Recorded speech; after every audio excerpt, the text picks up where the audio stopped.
Okay, I have it 6:45. We'll call this meeting to order. First up, be it resolved that the Montgomery County Board of Supervisors of Montgomery County, Virginia hereby enters into a closed meeting for the purposes of discussing the following. Section 2.2-3711. 5, discussions concerning a prospective business or industry or the expansion of an existing business or industry where no previous announcement has been made of the business or industry's interest in locating or expanding its facilities in the community. Project number 2023-006. Do I have a motion? So moved. Second. A motion and a second. Any discussion? Madam Clerk, if you'll please call the roll. Mr. Szyszkowski? Aye. Mr. King? Aye. Ms. Biggs? Aye. Mr. Motts? Aye. Ms. Bone? Aye. Mr. Shepherd? Aye. Chair Blevins? Aye. 7 ayes. Into closed meeting. I hate this mic.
Okay, do I have a motion to come out of closed meeting? So moved. Second. A motion and a second. Any discussion? Madam Clerk, if you'll please call the roll. Mr. King? Aye. Ms. Biggs? Aye. Mr. Motts? Aye. Ms. Bone? Aye. Mr. Shepherd? Aye. Mr. Chakowski? Aye. Chair Blevins? Aye. 7 ayes. Certification of closed meeting. Whereas the Board of Supervisors of Montgomery County has convened a closed meeting on this date pursuant to the affirmative recorded vote in accordance with the provisions of the Virginia Freedom of Information Act, and whereas Section 2.2-3711 of the Code of Virginia requires certification by the Board that such closed meeting was conducted in conformity with Virginia law. Now therefore be it resolved that the Board of Supervisors of Montgomery County, Virginia hereby certifies that to the best of each member's knowledge, 1, only public business matters lawfully exempt from open meeting requirements by Virginia law were discussed in the closed meeting to which this certification resolution applies, and 2, only such public business matters as were identified in the motion conveying the closed meeting were heard, discussed, or considered by the Board. Do I have a motion? So moved. Second. A motion and a second. Any discussion? Madam Clerk, you'll please call the roll. Ms. Biggs? Aye. Mr. Motts? Aye. Ms. Bone? Aye. Mr. Shepherd? Aye. Mr. Chakowski? Aye. Mr. King? Aye. Chair Blevins? Aye. 7 ayes. At this time, I'd ask if our County Administrator, Mr. Meadows, would lead us in a moment of silence and the Pledge of Allegiance. Absolutely. If you're able, please rise for a moment of silence, and then I'll lead us in the pledge. Where's the flag? It's back there. Way back. Okay.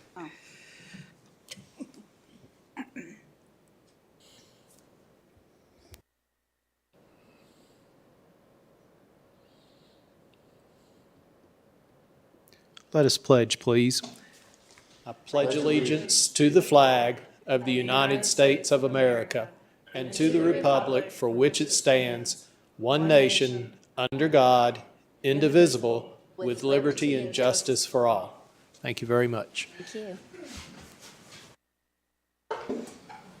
All right, presentation, recognitions, and awards. And I do believe we have Director of our Emergency Services, Michael Gurry.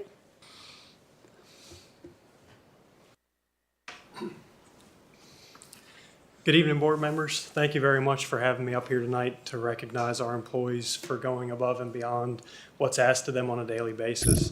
What we're going to be presenting tonight are our life-saving awards, which is the culmination of public safety. So we're recognizing our employees tonight for 5 different calls where they performed outstanding, they provided exceptional patient care, and at the end of the day, saved the life of another individual. So with that being said, could I please have Advanced EMT Sarah Guida join me up here?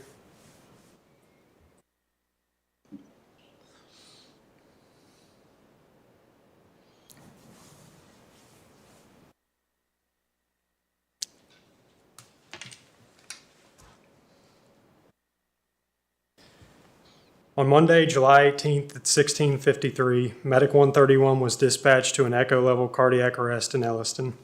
Paramedic Zach Duran and Advanced EMT Sarah Guida responded and arrived on scene within 5 minutes of being dispatched. Paramedic Duran and Advanced EMT Guida quickly assessed the patient and determined that they did have a pulse but were not breathing. Using their training and experience, they treated the patient who was believed to have overdosed and revived them. The timely and high-quality actions of Paramedic Duran and Advanced EMT Guida saved the life of another human.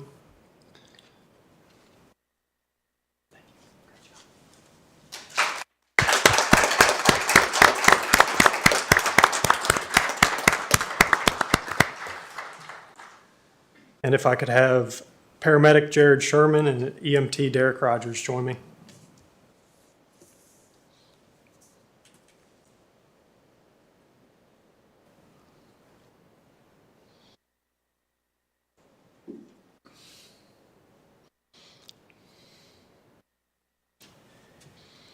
On Sunday, October 30th at 21:42, Medic 131 was dispatched to an unconscious fainting call in Elliston. While en route, Medic 131 was told by the NRV 911 Center that CPR was in progress. Paramedic Jared Sherman, Paramedic Robert McGee, and EMT Derek Rogers responded and arrived on scene within 3 minutes of being dispatched. Paramedics Sherman, McGee, and EMT Rogers quickly assessed the patient and determined that they did have a pulse but were not breathing. Using their training and experience, they treated the patient who was believed to have overdosed and revived them. The timely and high-quality actions of Paramedic Sherman, Paramedic McGee, and EMT Rogers saved the life of another human.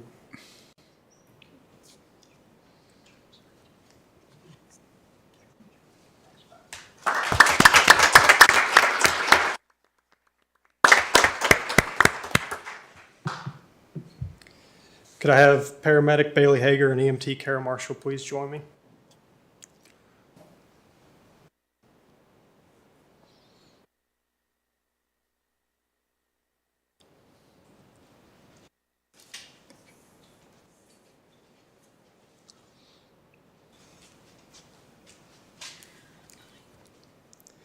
On Sunday, December 4th at 17:07, Medic 132 was dispatched to an echo-level cardiac arrest in Reiner. Paramedic Bailey Hager and EMT Kara Marshall responded and arrived on scene within 7 minutes of being dispatched. Paramedic Hager and EMT Marshall quickly assessed the patient and determined that they did not have a pulse and they were not breathing. Using their training and experience, they treated the patient who was in cardiac arrest and revived them. The patient was then transported to the hospital and discharged days later and has since made a full recovery. The timely and high-quality actions of Paramedic Hager and EMT Marshall saved the life of another human.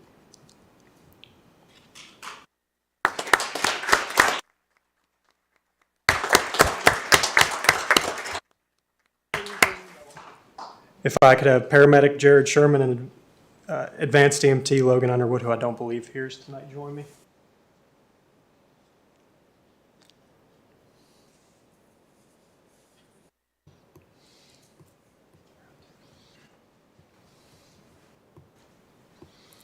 On Sunday, December 4th at 1933, Medic 131 was dispatched to an ATV accident in Shawsville. Paramedic Jared Sherman and Advanced EMT Logan Underwood quickly responded to the scene. Paramedic Sherman and Advanced EMT Underwood quickly assessed the patient, who had a multitude of injuries from an ATV rollover. Using their training and experience, they treated the patient for all their injuries before transferring care to a lifeguard helicopter crew. The timely and high-quality actions of Paramedic Sherman and Advanced EMT Underwood saved the life of another human.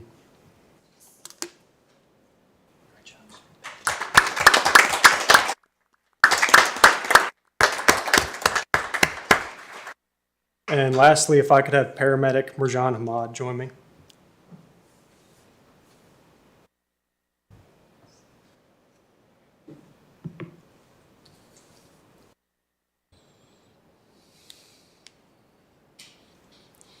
On Sunday, March 5th at 16:58, Medic 132 was dispatched to a Delta-level unconscious fainting call in Reiner. While en route, Medic 132 was told by NRV 911 that CPR was in progress. Paramedic Mirjan Hamad and Paramedic Steve Spangler responded and arrived on scene within 3 minutes of being dispatched. Paramedics Hamad and Spangler quickly assessed the patient and determined that they did not have a pulse and were not breathing. Using their training and experience, they treated the patient who was in cardiac arrest and revived them. The patient was transported to the hospital and discharged days later and has since made a full recovery. The timely and high-quality actions of Paramedic Hamad and Paramedic Spangler saved the life of another human.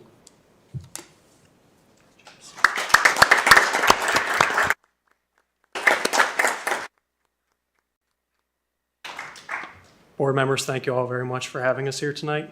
Director, we want to congratulate these individuals for their exceptional service, life-saving action that they've taken for their citizens. And we also want to congratulate your department and you on your one-year anniversary of the Fire and EMS Department. Board members?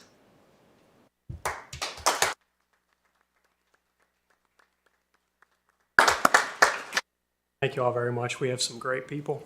Thank you.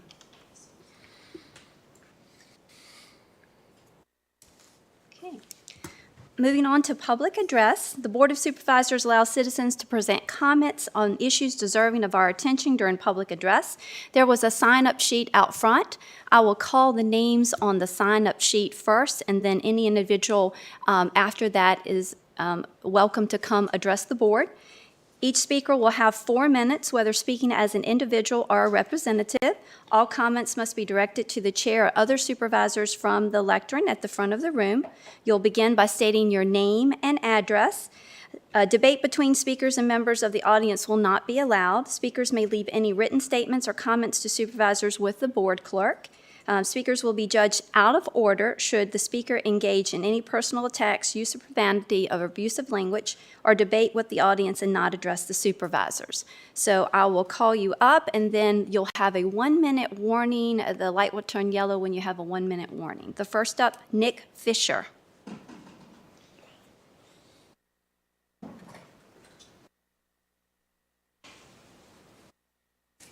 Seems like I'm always coming to talk to you about money, but that's okay. I want to share a couple of thoughts with you about the issue you're facing about revenue for the school system. As I've told you before, I have about 50 years' experience with public education, and many of those years in school finance. Revenue neutral equals revenue loss for the school system. That's the first point I want to make with you. Costs will not go down for the school system for several reasons. Inflation goes up, number one. Number two, the county is growing. Number two, each penny per hundred in property tax brings in $1,175,432 to the county treasury. As it is, the Montgomery County schools will need to make up $1.26 million due to the State Department of Education revenue error. So that's a substantial piece of the budget.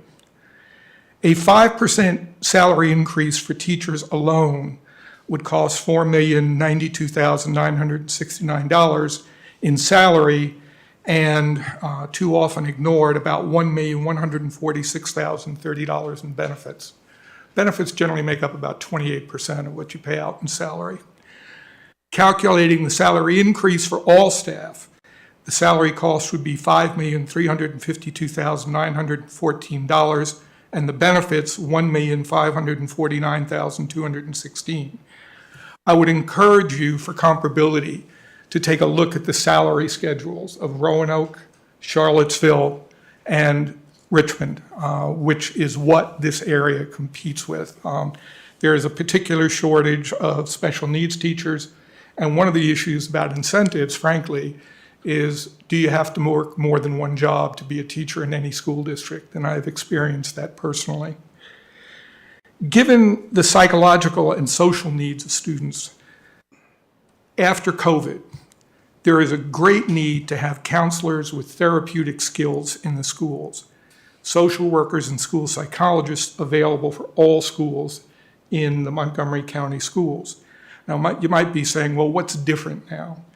What's different is that these children spend at least a year at home, in some cases responsible for total sibling care because their parents had to go out and work and there was no choice. It exacerbated in a number of situations that may have been pretty dysfunctional at home. And when you have a 12 or 13-year-old taking care of 4 and 5-year-olds, the results aren't always what you might expect. Similarly, there is a need to reduce the ratios of counselors to students in middle and high schools. The current ratio set by the state is 250 to 1. If you have a student who is shy, they're not likely to walk into a counselor if they feel they have to get in line to find the counselor. The other issue is, to what extent do the counselors have the skills they need to deal with the needs of the kids? Next point I'd like to make is, having experienced concussive injuries in football and soccer as a school superintendent, the difference between what full-time on-site athletic trainers can be the difference between serious brain injury, death, or full recovery. I once had to wait for 30 minutes for an ambulance to arrive at a football game. That student was out cold for more than an hour and a half.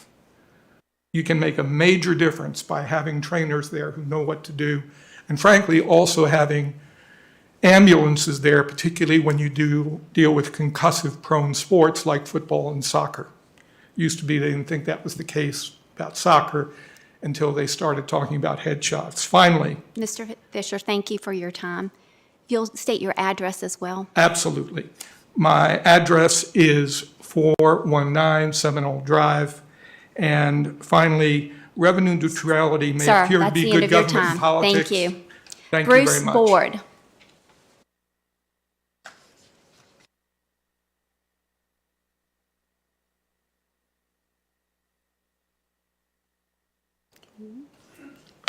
Good evening. I own property on Rhino Road next to the new park, and I went to the Planning Commission meeting a couple of weeks ago, and we were talking about the fields. I'm all for the park. I'm all for the lights, but we were checking on the fields, and we'd asked about having a regulation size field for the boys, And at the meeting, I was told there was one, but when I went to the planning commission to get the drawings, there's not a field for the boys.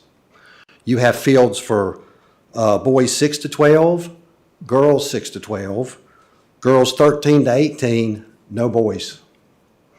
If this was reversed, and I was up here telling you that the girls had been left out, everybody here would jump on board, as they should, and get the girls a field. Well, we need the boys a field. I have heard excuses, I've heard reasons why, but there's no good reason why the boys don't have a field. And I would really like to see that come to be. I recognize Ms. Bone. She was at the Planning Commission meeting, and she was under the impression that the Planning Commission told us is there was a field, but there's not a field for the boys. So I don't know if all y'all know that, but there's no reason why we should leave out boys 13 to 18 in the county.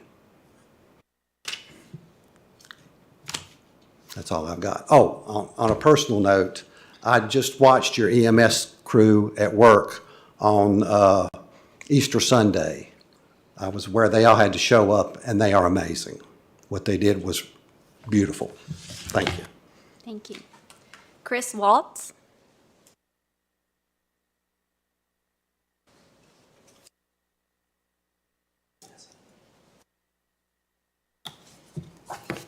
Chris Waltz, 1370 Ruby Street. Let me get my old people glasses on here.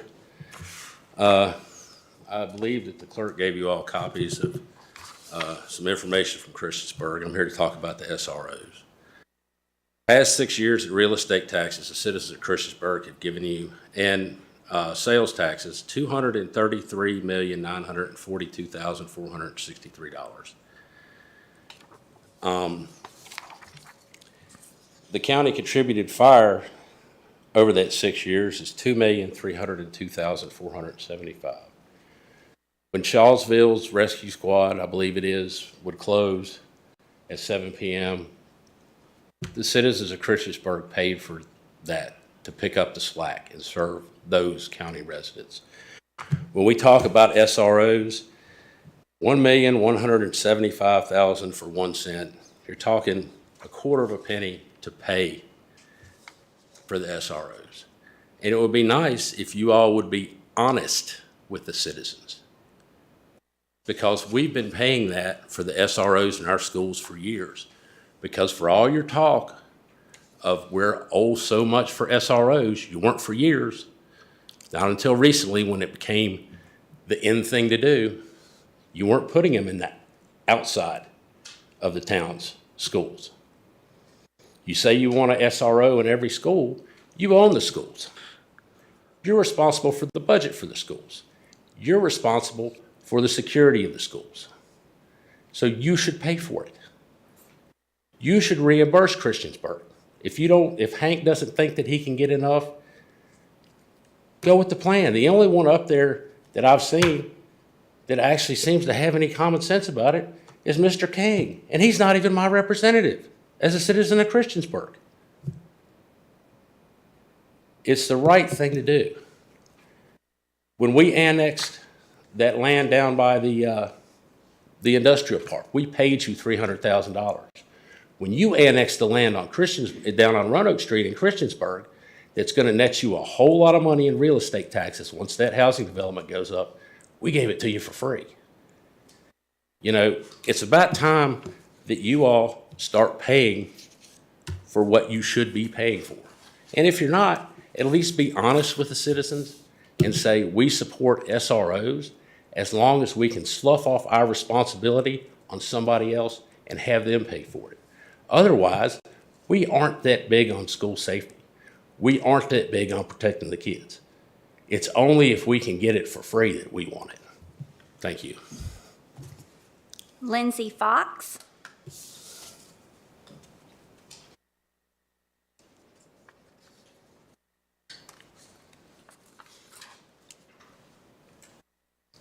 Hi, everyone. I'm Lindsay Fox, 1103 Cam Drive in Blacksburg. I am a parent and community member from District A. I'm also the Southwestern Region Advocacy Chair for Virginia PTA and a member of the VDOE Committee of Practitioners. Thanks for all the work that you do. I sent an email earlier tonight that includes a graph, and I have hard copies if you'd like me to present that to the clerk. I'm here today with concerns over meeting the MCPS budget request. Decreased funding will hurt all students and certainly those most in need of support. The graph that I emailed earlier shows MAP testing scores from, I think, around 2018 until 2022. And these graphs do show that there's significant learning loss, especially in the following schools: Auburn Elementary, Bellevue, Falling Branch, Eastern, Christiansburg Primary, and Price's Fork. The data for MAPS only includes elementary, but obviously our middle and high schools have significant needs as well. Decreasing funding, when our schools have never been fully funded, not at the state or at the local level, would do more harm in a time when we need to come together as a community and do whatever we can to help, to heal, and to keep our kids learning. Fully funding our schools is important for everyone in our community. Cutting funding to MCPS will mean cutting support jobs, which would be directly damaging to your constituents as well as to your students. Please consider this in this important decision, and thank you. Should I? Chris Thomas.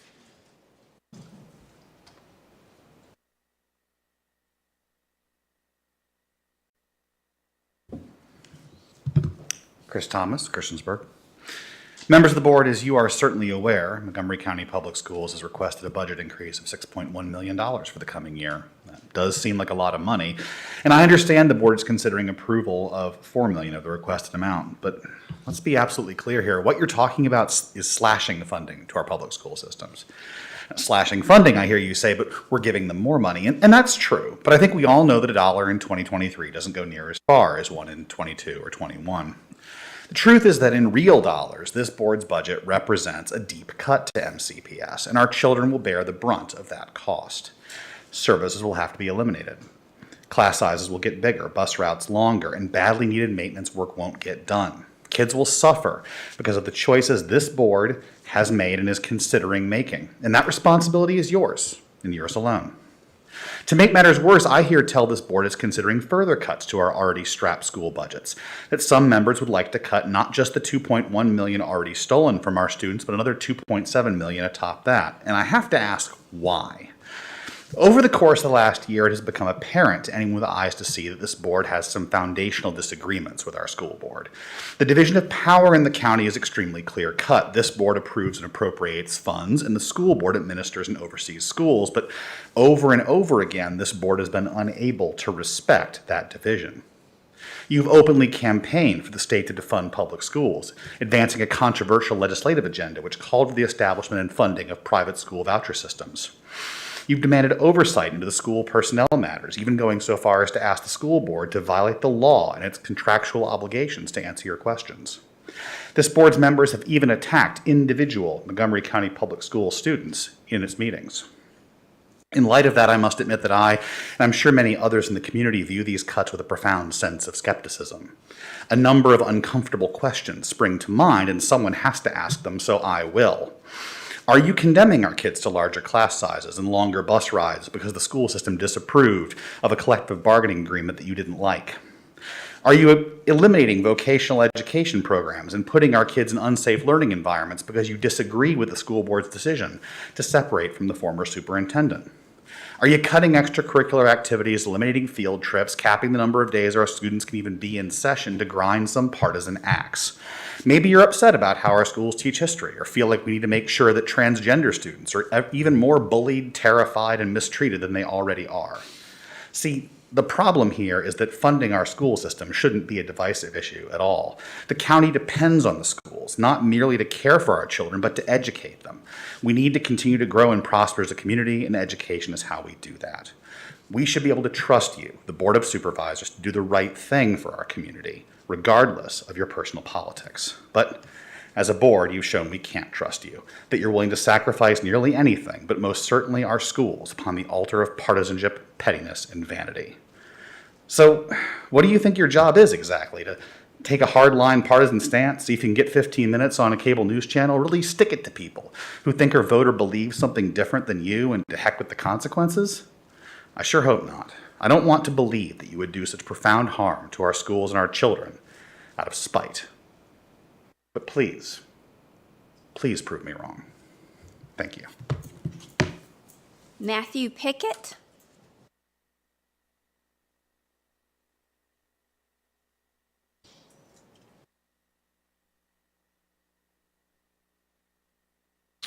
My name is Matthew Pickett. I live at 278 Smith Creek Road in Roanoke, Virginia. I am the girls varsity soccer coach at Blacksburg High School. I am not advocating specifically for athletics today. I'm advocating for all of the school budget. If academics fails, we fail. If the infrastructure fails, we fail. We have buses late all the time. We are part of the school system, and this is my second year working within the school system as a coach. It is many, many hours with very, very little pay, as you all know, but I get to work very closely with overworked staff, people that are putting out fires all the time, things that I really can't even comprehend. And my worry, of course, seems so small when it's just the issue of trainers and concussions, which has already been talked about, which happened twice at Hidden Valley. My goodness, it was wonderful to have a trainer, but we don't. 2 of my players. It's terrifying to me. It's very, very terrifying. I know that's a budget item that I think is supposed to be covered. That's fantastic. I love it. But if something that large within one of our largest high schools, then what is possibly not happening in Auburn? What is possibly not happening in Eastmont? What is possibly not happening in Harding Avenue? What is possibly not happening in so many different places? That's the concern of mine as somebody that graduated from this school system, and nearly every opportunity was made kind of from a specific trade class, which I was in front of you 16 years ago and received a stipend for a few trades because I took a friend of mine in my 86 Toyota Tercel and drove here and was terrified, saying, my goodness, this wonderful class is the reason I go to high school. And it has become my job. It has become the reason that I was a script supervisor on the Country Music Association Awards, which is one of the largest TV shows in the United States. It's one of the reasons I co-produced a $3.5 million film at Bristol and Grundy. It's one of the reasons I started 2 businesses here. It's one of the reasons that I'm volunteering my time within the community. It's one of the reasons I'm an adjunct professor at UVA-Wise. It's really that class. It's honestly that class. And that little bit of investment, whether it was through one-time funding with a stipend, which is what I believe it was back then, or finding ways to fund our schools fully. I believe investing and spending a lot of time in our kids. I have kids as young as 10 that I coach who are in Harding Avenue and Gilbert Lincolns. And I have kids that are about to graduate. They all have a very bright future ahead of them, and they're all very, very fantastic. I would hope that as a community we can lead by example from the things that I teach them, which is everybody that we share the field with, whether they're on our team or they're an adversary. They deserve respect, and they deserve our best. And leading by example as a board and a community of funding our schools would be a way to show them that. So when they graduate, they come back like I do, happy that I'm a Montgomery County resident. Thank you. That concludes the names on the list, but if any citizen would like to come forward, you'll have 4 minutes to address the board. If you'll start off by saying your name and your address.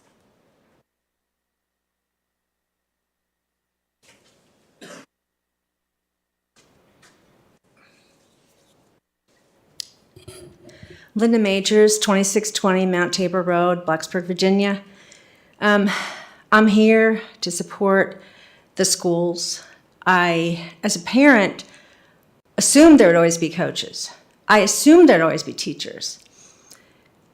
But I know now when there used to be it used to be very competitive to be a teacher in Montgomery County.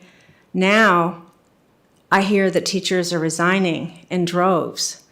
I don't know what's wrong, but I can kind of guess because my son, who's the coach, I know how much he's making and how much time he puts in, and I can only assume that that goes for everybody else.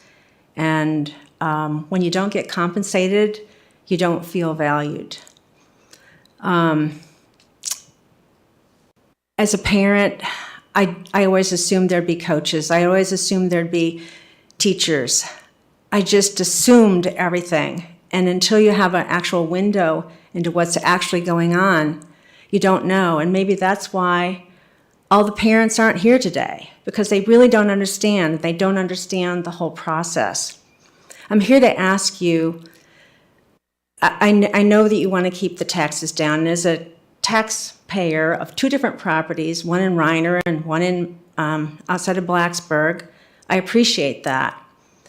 But I also feel that we have to make an investment in our kids and our future. And of course, you've heard people passionately talk to you today about various things that I don't even know about, like mental health.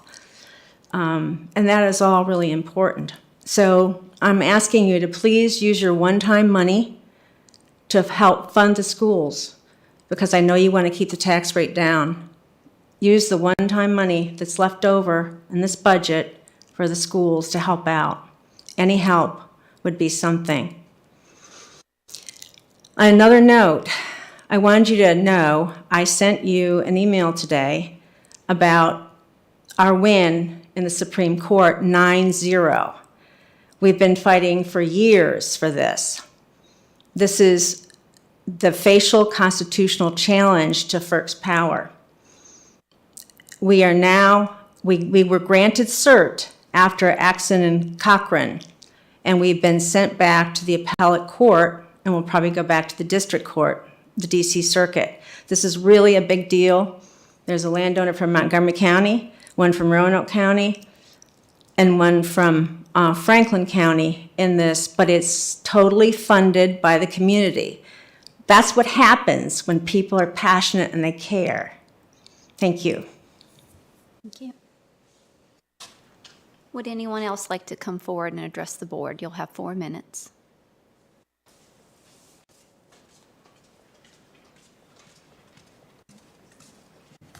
My name is Carola Haas. I live on Sydney Church Road in Reiner, and I'm here to ask you to please maintain the tax rate at this 0.73 advertised rate.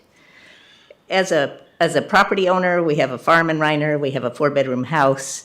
I feel like I'm not the richest person in the county, but I'm sure that our property is, worth, at least as much as average. Our assessment went up close to the average of 28%. And I calculated what the increase in my taxes would be if you lowered the tax rate to 0.70 per $100. It would save me $100.50. That's all. It's a few tanks of gas. I know it's more significant for folks that are on a fixed income, but I also know that we have support for folks that can't afford to pay their taxes. And most people who own a property that's going to be taxed at a high rate can afford to pay another $50 on a couple of bills a year. But the consequence to one of the largest groups of employees in our county, MCPS is one of the largest employees in the county. And if you think about the fiscal impact on our citizens of not having access to the raises that they deserve in this time of inflation, right? You've granted Montgomery County employees an 8% raise. MCPS employees were only going to get a 5% raise. If they don't even get that, how are they supposed to pay their tax bills? How are they supposed to pay any of their bills? And as one of the largest groups of employees in the county, their ability to contribute to economic security and growth in the county will be impaired. So it's fiscally more responsible for you to do this advertised tax rate of 0.73%. Yes, it costs each person a little bit more, but the benefit to a huge group of our citizens is huge.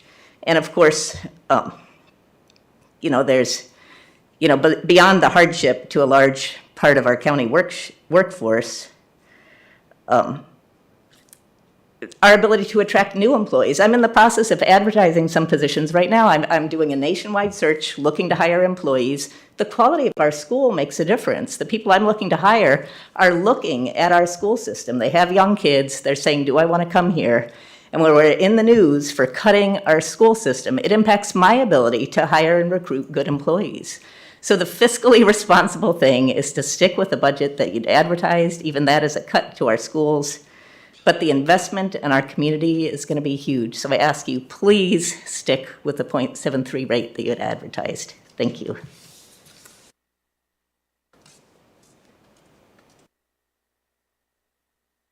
Would anyone else like to come forward and address the board?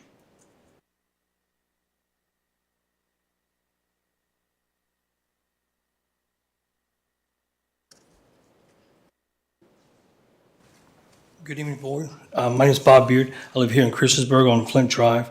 I wanted to talk about two things tonight. First, I want to talk about last week's school board meeting. You know, I know it's not televised, but some things happened in it that really caught my attention. And early on, Dr. Bregan apologized for doing something, and he really wasn't real clear on what he had done. Well, when he come to find out, less than 120 days into his job, he's already applying for a new job. He applied for a job to be superintendent down in Broward County, Florida, down in Miami. So less than 120 days, 80 business days, he's already looking for another job. And, you know, it just makes you want to think. Okay, the next, you know, so Dr. Bregan, you know, he wanted to do a calendar change, and that's good, okay? He said he was looking for more ways to get instructional time for students.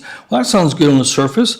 Well, everybody started debating, and Dr. Bregan says, I don't want to throw Glenn Shilcoat underneath the bus, but I consulted Glenn as a representative of all the teachers. So Dr. Bregan says he wasn't hired to bring in the teacher union as members of the school board have said, but he has. Dr. Bregan, within 30 days of being active, in the union. You know, his proposed calendar change had taken teachers' planning days away. So within 30 days of passing this resolution, he's already trying to take planning days away from teacher. And Glenn Shilcoat's one who gave his approval to reduce teacher planning time. Doesn't quite make sense, does it? You know, ultimately having a seat at the table. The original calendar was created by a committee of stakeholders to include teachers, parents, and administrators. And Dr. Bregan contacted Glenn Shilcoat as a teachers union to consult him to write his proposed calendar changes. So obviously the power of the table now is the teachers union without anybody else's input. Okay, so now let's talk about money. You're talking about that 70 cents versus 73 cents. So CHS, Christiansburg High School renovation costs 3 times more than the similar Salem High School renovations. The school board also decided to pay the superintendent $25,000 more dollars than the previous superintendent without vetting him, okay, or the candidate at all. The school board also paid $30,000 for an outside firm for the superintendent search versus using the Department of Education. All right, there's 2 high schools operating at 70% capacity. Redraw the lines if you're worried about overcrowding. Right now, we have a 15-to-1, 14-to-1 student ratio, teacher-to-student ratio. So I'm not sure what overcrowding is. I know there's some crowding issues at Christiansburg and maybe at Blacksburg. Well, we'll redraw the lines if that's the issue. Okay, and this will make it, if we do the pay raises, the 8th year in a row for pay raises. You guys already given the teachers 7 years in a row. It's just time for accountability. All we're asking for is please show the ROI. SOL scores have fallen. We've got all the other mental health issues. Where is the ROI? Okay, it just doesn't make sense. Let me see what else I had on here. Starting teacher pay is second in the region. And according to Dr. Bregan last week, instructional time is the lowest in our region, allowed by the state, and we also have the most planning time. So again, the issue is about allocation and of resources and being accountable for what's going on with the school system, not just giving a blank check and saying, here, have more fun. Thank you.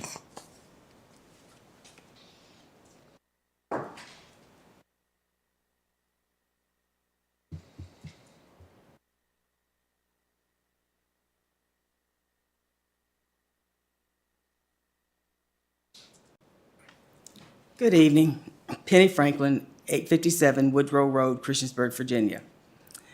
I have to say I was a little taken back with one of our speakers talking about retaliation for things that the school board has done in the past year and a half. Because as another speaker also said, there's a division there. You do this, the school board does this. Oh, by the way, I'm speaking as a citizen. And we need to remember that. So if indeed there is any kind of retaliation because of actions of the school board, shame on you, because that is not your job. Your job is to make sure that this county is run the way it needs to run. I am so glad to see you recognize our EMTs tonight, because I think all the time, what would it be like in a county where we didn't have services when our citizens need them? And one of those is public education. If we did not have the quality level of public education that we have in Montgomery County right now, we would be in big trouble. Because if you don't pay on this end of a child's life, you're going to pay on this end of it one way or another. And we do not want to build more jails, have to hire more police officers because we didn't pay on this end of it.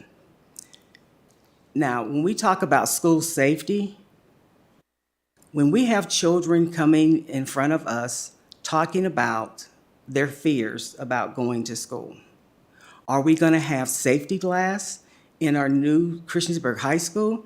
Is this going to happen? Is that going to happen? And just knowing that our children are nervous about going to school. I was not always in favor of SORs, but let me tell you right now we need everything we can to make sure our children, when they enter our buildings, are as safe as they possibly can be, and they're concentrating on learning and not concentrating on what might happen before they go home. So, the budget that you are proposing, it needs to stay at the 73 cents.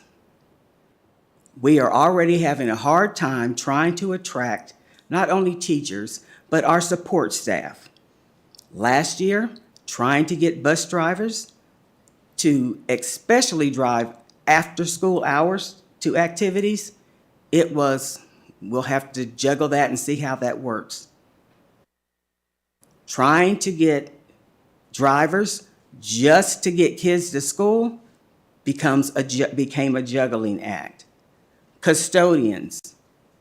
Talking to an administrator today about custodians, I probably get more contacts from custodians because they're having to do more with less, and that means bodies. We need these funds to be able to operate these schools, to make sure that our students are getting the education they deserve, to make sure that helps to draw folks to this county so that we can be proud of where we live in Montgomery County. Because I would hate to think that anybody is sitting here saying, you all shouldn't have done that, so you're going to get punished. That's punishing our students and the rest of the county. So please do what you have always done, step up and take care of the students in Montgomery County. I know how you feel about having to fill in for what the state doesn't do over and over and over again. Well, we need to make some adjustments there too, I believe. Because you all and the citizens of Montgomery County should not have to constantly step up. But I appreciate everything you have done to do that and meet those needs. Thank you, Ms. Franklin. Would anyone else like to come forward to address the board?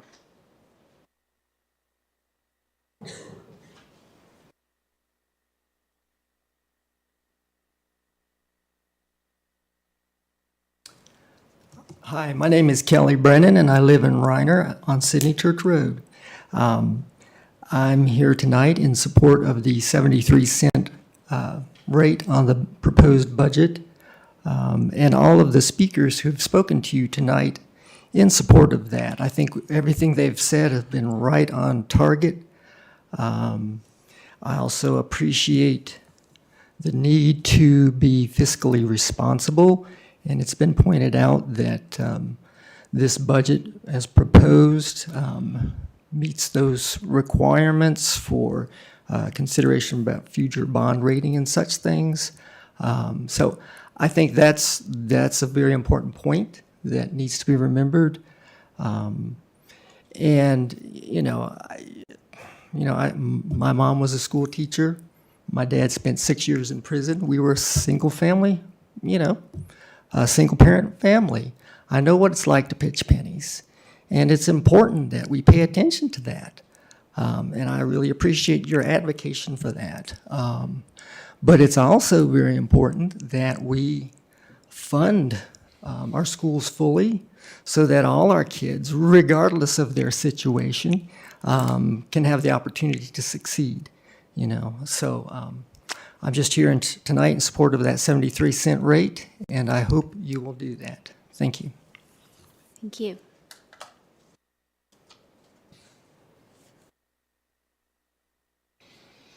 Seeing no one else come forward, we will close public address.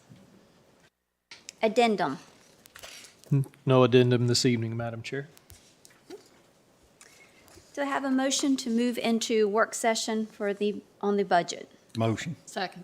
A motion and a second. Any discussion? Madam Clerk, if you'll please call the roll. Mr. Motts? Aye. Ms. Bone? Aye. Mr. Shepherd? Aye. Mr. Chakowski? Aye. Mr. King? Aye. Ms. Biggs? Aye. Chair Blevins? Aye. 7 ayes. Okay. FY 2023-24 budget. Madam Chair and board members, this is an opportunity this evening for any further discussion that you may wish to have on the budget at our work session last Monday night. I believe reductions, Angie, do you want to chime in? I don't pull that right up in front of me. Do you have that? It's $2,229,009. That's the amount of reductions that you spoke of last week.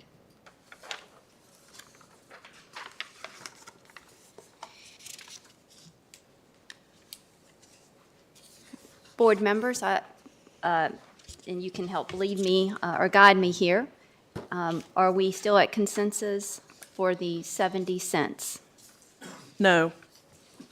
No. No. Yes. Yes, so we're still at 70 cents, okay?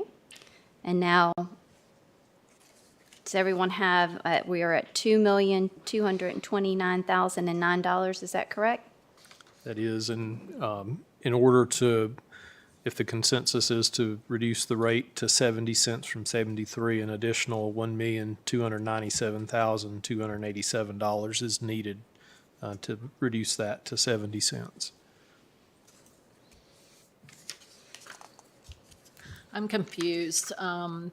Basically, we've had overwhelming support for leaving it at 73 compared to those who have advocated for having it reduced to 70 cents. Clearly, is there a reason why people's minds haven't changed when they hear from their constituents?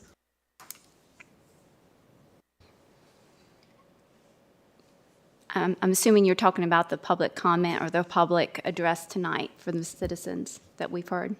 The emails, the public address, the public hearing, if you loop everything together, clearly the communication to the whole board has been overwhelming to keep it at 73 cents as compared to reducing it to 70. I'd say the majority of those emails were from Montgomery County Public School employees. And their residents of our districts. Mm-hmm. And I've heard from my residents as well that do not want the tax to be increased. Of all the emails that have been sent to all of us, it's been overwhelming that they've asked us to keep it at 73. Does that not mean anything? Absolutely. I'm glad to hear from the Montgomery County Public School employees.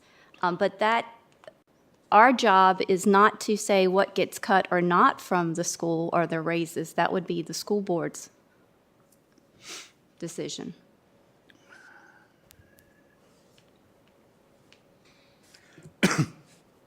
As far as me, I've reached out to people in my district and asked them, come to the meeting. I've seen people in Walmart and everywhere else I go, come to the meeting. They said, we trust in you to do the right thing. And tonight you've had a couple come from Reiner Yeah. saying that they support the 73 cents. But overwhelming So the people that actually show up are telling you that 73 cents is what they want. As long as I've been on this board, we have accepted emails, phone calls, and personal visits. And I'm glad people show up to meetings. I try to get them to come to meetings. But I take everybody in my district seriously. And I have reached out to people and asked them to come.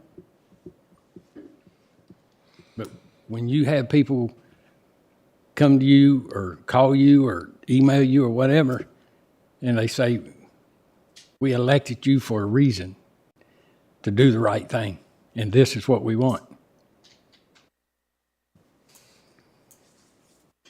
Well, I don't think that you can discount, I mean, I think I have two, I still have to answer 60 emails. And yes, are most of them from Montgomery County Public School employees? Yes. If I was still employed, I'd be writing one too. But they're people, they're our community. I mean, so what is wrong with them emailing? They shouldn't be discounted because they're employees of the school system. I don't discount anyone that sends me an email, calls me, or talks to me in the store or wherever I am. Each person is just as important as another. Well, I talk to people in my community, not just during tax season, but all year long. And I know there's relief for elderly people for taxes, but there's a lot of people in my district that don't fall under that category. And it is hard on them.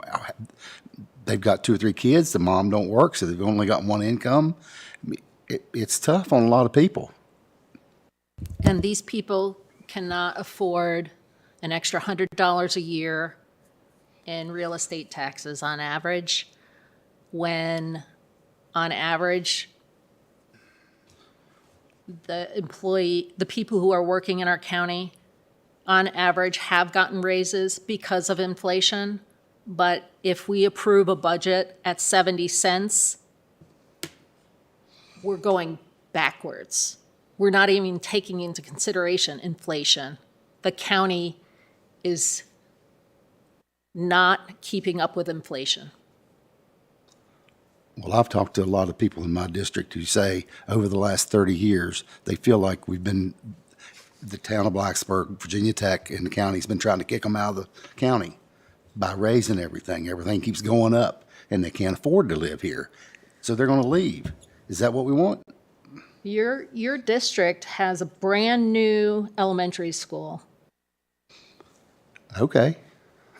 I mean, for the amount of real estate taxes that your district has paid, I think you guys are doing pretty good. With the ones that can afford it, you're right. Mm-hmm. Mm-hmm. And they can't afford an extra $8 a month in taxes. Well, I don't keep their pocketbooks. I just know what they tell me. And none of them have gotten raises to cover an extra $8 a month. A lot of them are on Social Security. They don't hardly get raises at all. Well, and if they then do, their Medicare they goes got up. an 8% raise this year. And how much did their Medicare go up? I don't know. I don't either, but I know it went up. Well, our expenses have gone up too. Exactly. You said it. You hit the nail on the head. I have no idea what you're talking about. Our expenses have gone up. Yes. And we are going to have less revenue next year to cover, it'll cover what it covered last year. It doesn't take into consideration inflation for this year. Oh, I believe we'll have a lot more than we had last year. We can believe it all we want. Okay. To address the question about Social Security and Medicare, Social Security went up 8.3%. Medicare Part B went down $5.20 for 2023 and down $7 for Part B. So Medicare is actually lowering at the time that Social Security is going up.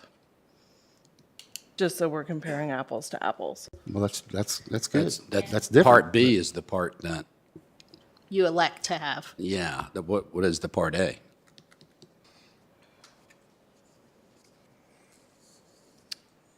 I don't know, hold on. But if you're receiving Social Security, you should be eligible for the, whatever we call it. What do we call it, Mr. Meadows? That they can, Ms. Hill? It's the aid to elderly and tax relief for elderly and disabled. So it wouldn't impact them very significantly, if at all. A big part of that is the value on their real estate. Right. And their real estate went up 30% on average, just like everybody else's. Okay, I'm just answering your question. It's based on their income and their real estate value.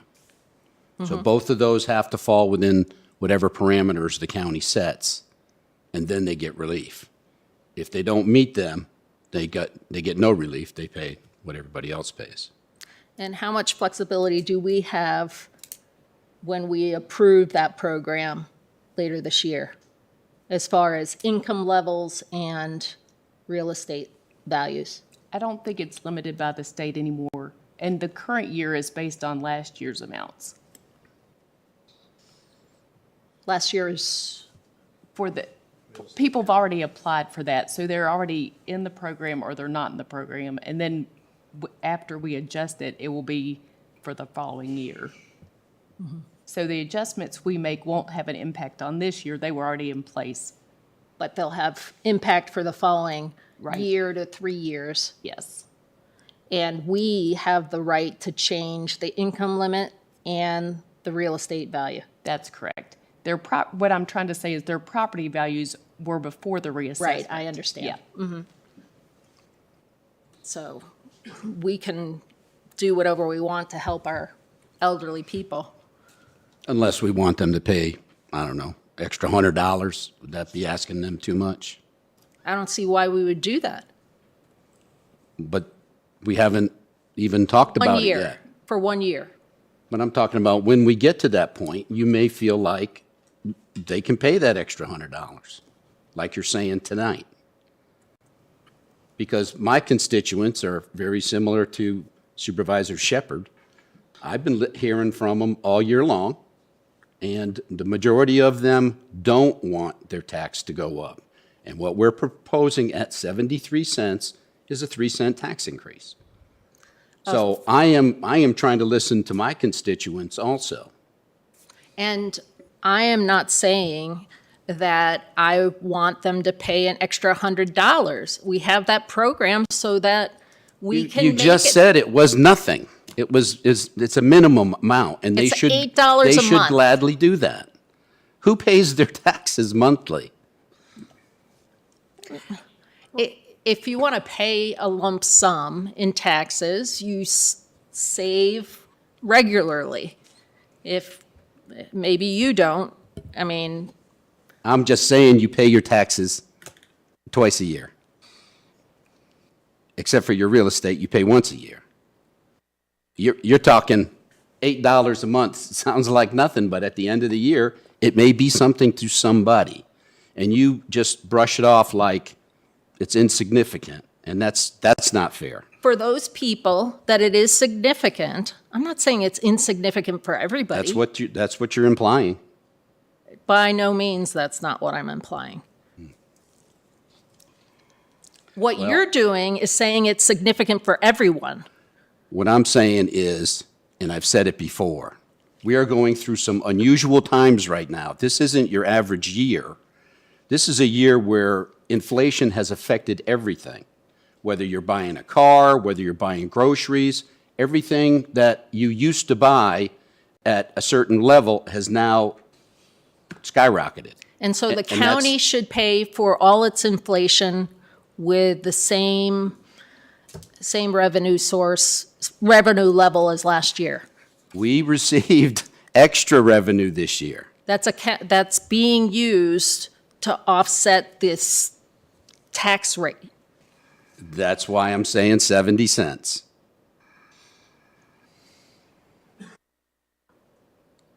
We got extra money. We can do 70 cents. That $7 million is in this budget already. Yeah. But we're looking for an extra 2.4 million, No, we're looking for an extra. what was it? 1.2 million One- now. 1.297 and some change. So Well, again, you want to understand where we're coming from, those of us that want to keep it at 70 cents. I'm telling you that. And instead, you want to argue about dollars and cents for these citizens that are having to pay these increased taxes, along with all the other expenses that have gone up. I'm just saying, we can, as a county, we can live at 70 cents, and we should. that's not what our county administration thought when they proposed this budget. And we it was- always take their guidance as they know. Always, then what are we doing here? I don't know. What are we Yeah, doing what are we here? doing here if they make all the decisions for us? All right. I didn't say that they're making the decisions for us. We do. I did not. Guys, All right, let's move on. It's 70 cents. Let's go on and look and figure out what, I'm looking at two options.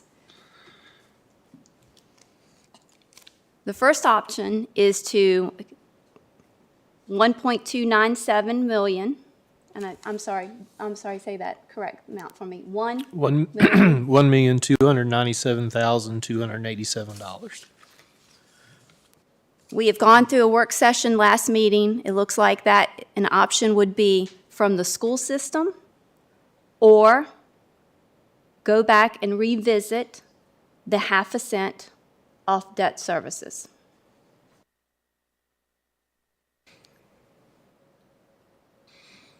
half a cent is not 1.3 million, though. Correct, 546. It's $587,716. That's 1/2 cent.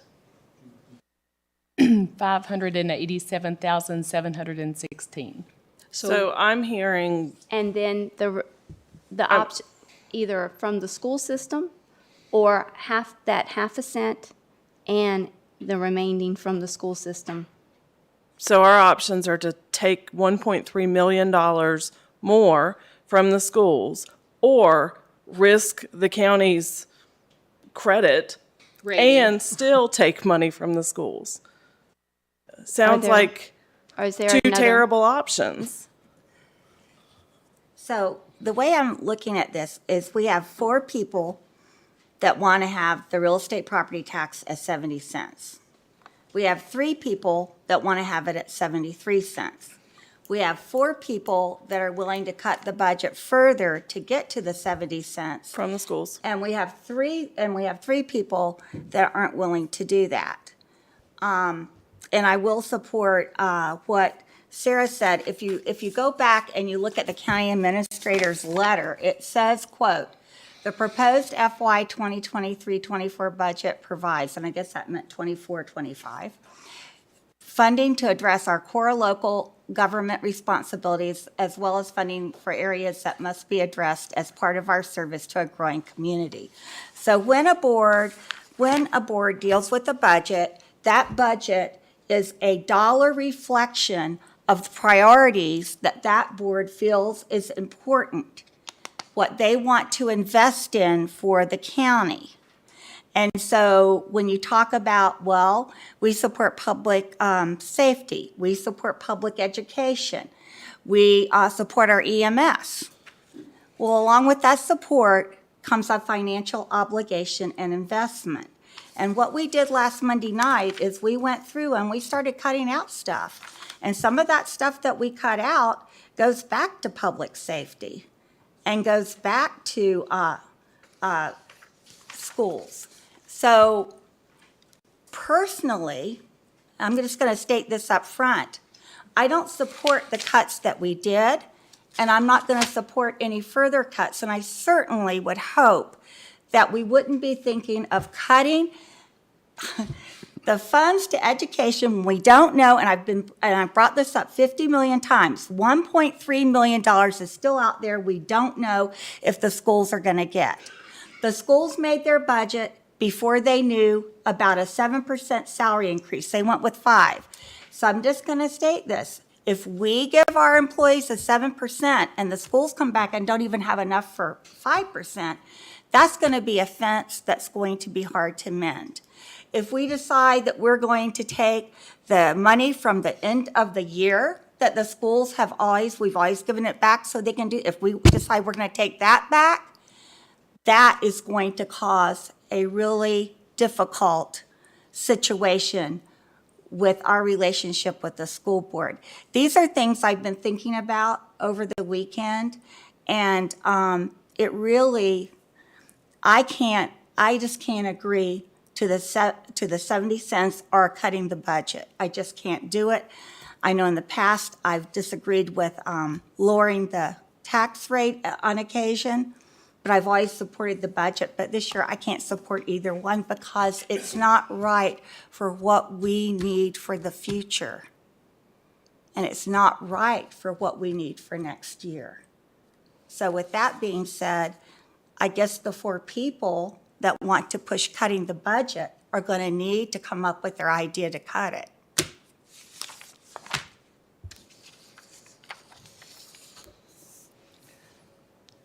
I'm going to read something to y'all that I read last time. A house, $145,800. When it was reassessed at $213,700.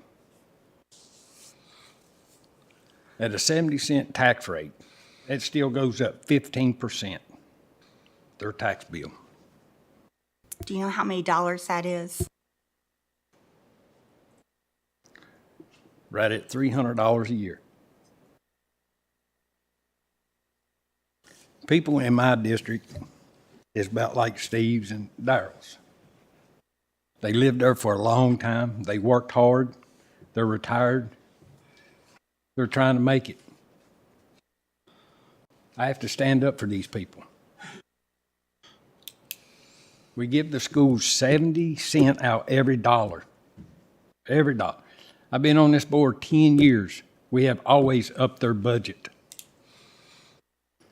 And as I said last Monday's meeting, the Montgomery County taxpayers cannot carry the burden of the state. They just can't do it. People are struggling now. I mean, it was just on the news, people losing their cars because they can't afford to pay them on account of all their other utilities and everything. We have to look after everybody. It's the school board's job to set priorities. And I think this board has done really well working with the school system. We worked with the school board and the last administration of the school to move the teachers' pay up to number 2 regionally. I think Montgomery County taxpayers have done a wonderful job. But now they're asking for our help, and I think they deserve it. Well, another aspect of this has been, you know, when you're representing your citizens, we still have citizens out there that support the 73 cents, and they're not being represented even in any kind of compromise situation. There's been no talk of a compromise. It's either 73 or 70. There's nothing in between. I just want to add that to the conversation. Going back to my citizens, from the beginning when there was a reassessed value, I started receiving calls and emails.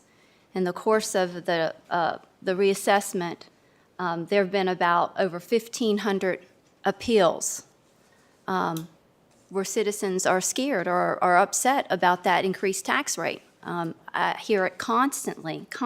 Don't raise our taxes. My house can't be worth that much. I'm not going to be able to live in Montgomery County any longer. So for my citizens, 70 cents is the revenue neutral rate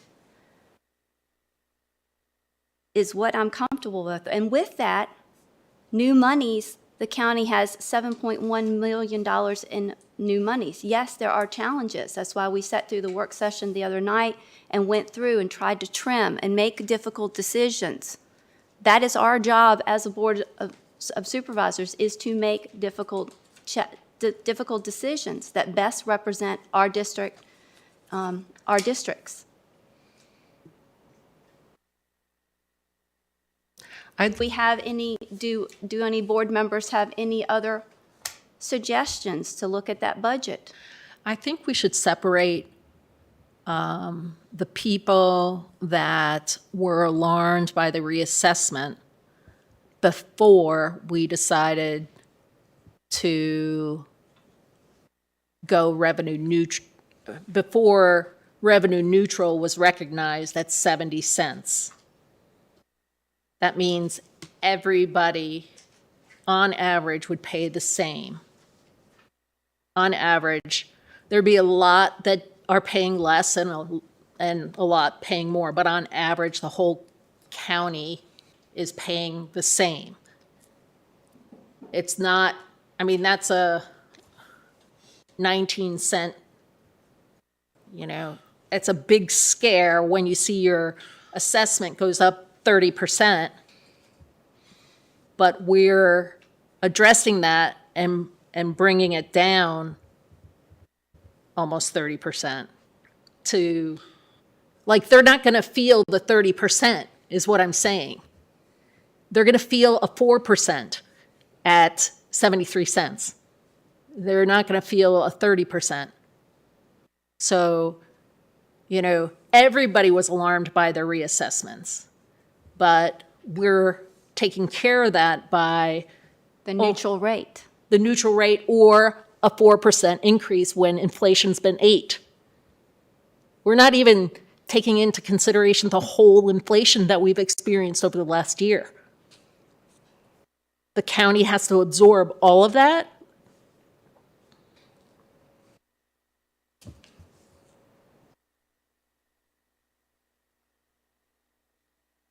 You mean the citizens absorb all of that if we increase the taxes?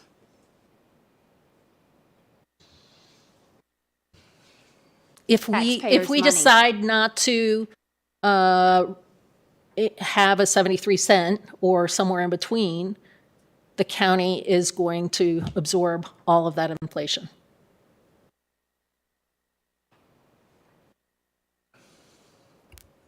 Sounds like the schools are going to absorb most of it. That's right.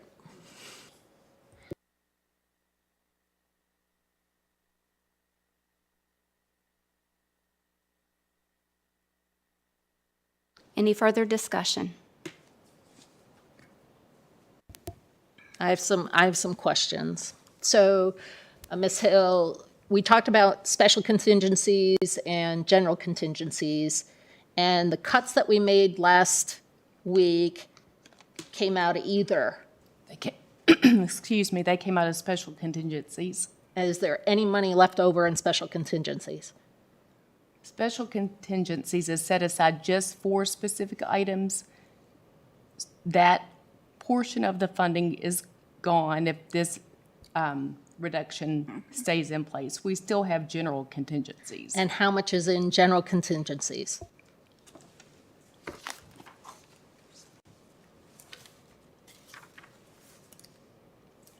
$651,307. Okay, it's 1% of the county's general government portion of the general fund.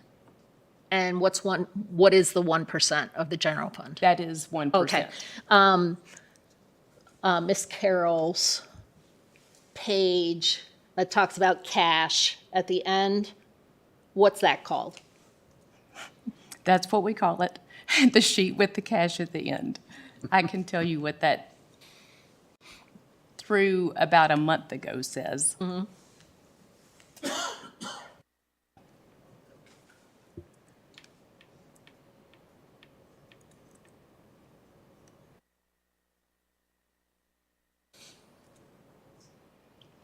What you're referring to is the sheet that shows our June 30th cash, and then we reduce appropriations that have been made to date, the estimated amount we need for cash flow, any other adjustments, and then that are accounting or reconciling items, and then how much we have set aside for designated reserves. The final number at the right-hand side of the sheet is cash that has not been earmarked at that point. It's $3,184,168. So we have $3 million available to us. In one-time only money. It's Right. not recurring money. Right, so can we buy the 8 buses for the schools this year, like we did last year for $920,000? I don't know if they asked for 8 buses in their request. I did not see that spelled out. If there are one-time items requested, that is where those types of things would come from. Ms. Whitaker, could you come, and Ms. Katie, could you come on up and see if there are any one-time funding opportunities that we potentially can use some of our cash? Sure. Good evening. How is everybody? You know, of course, we always have many, many needs. So we can't use one-time money for salaries because you have to have that money there the next year to be able to give that salary again that second year. But we certainly always have needs such as school buses. You know, Dr. Bragan's at a conference tonight, so I'd have to get exactly what he would want to prioritize and the school board would want to prioritize. But things such as school buses, we have equipment needs, the capital needs that we are looking at are certainly things that I would bring to the board to look at as considerations.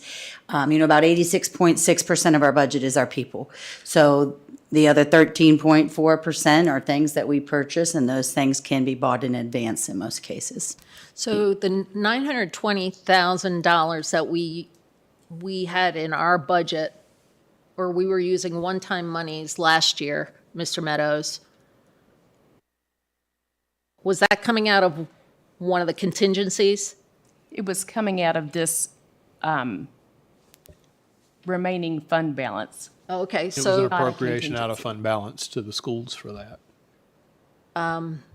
does anybody have any objection of using this funding to provide the $920,000 like we did last year?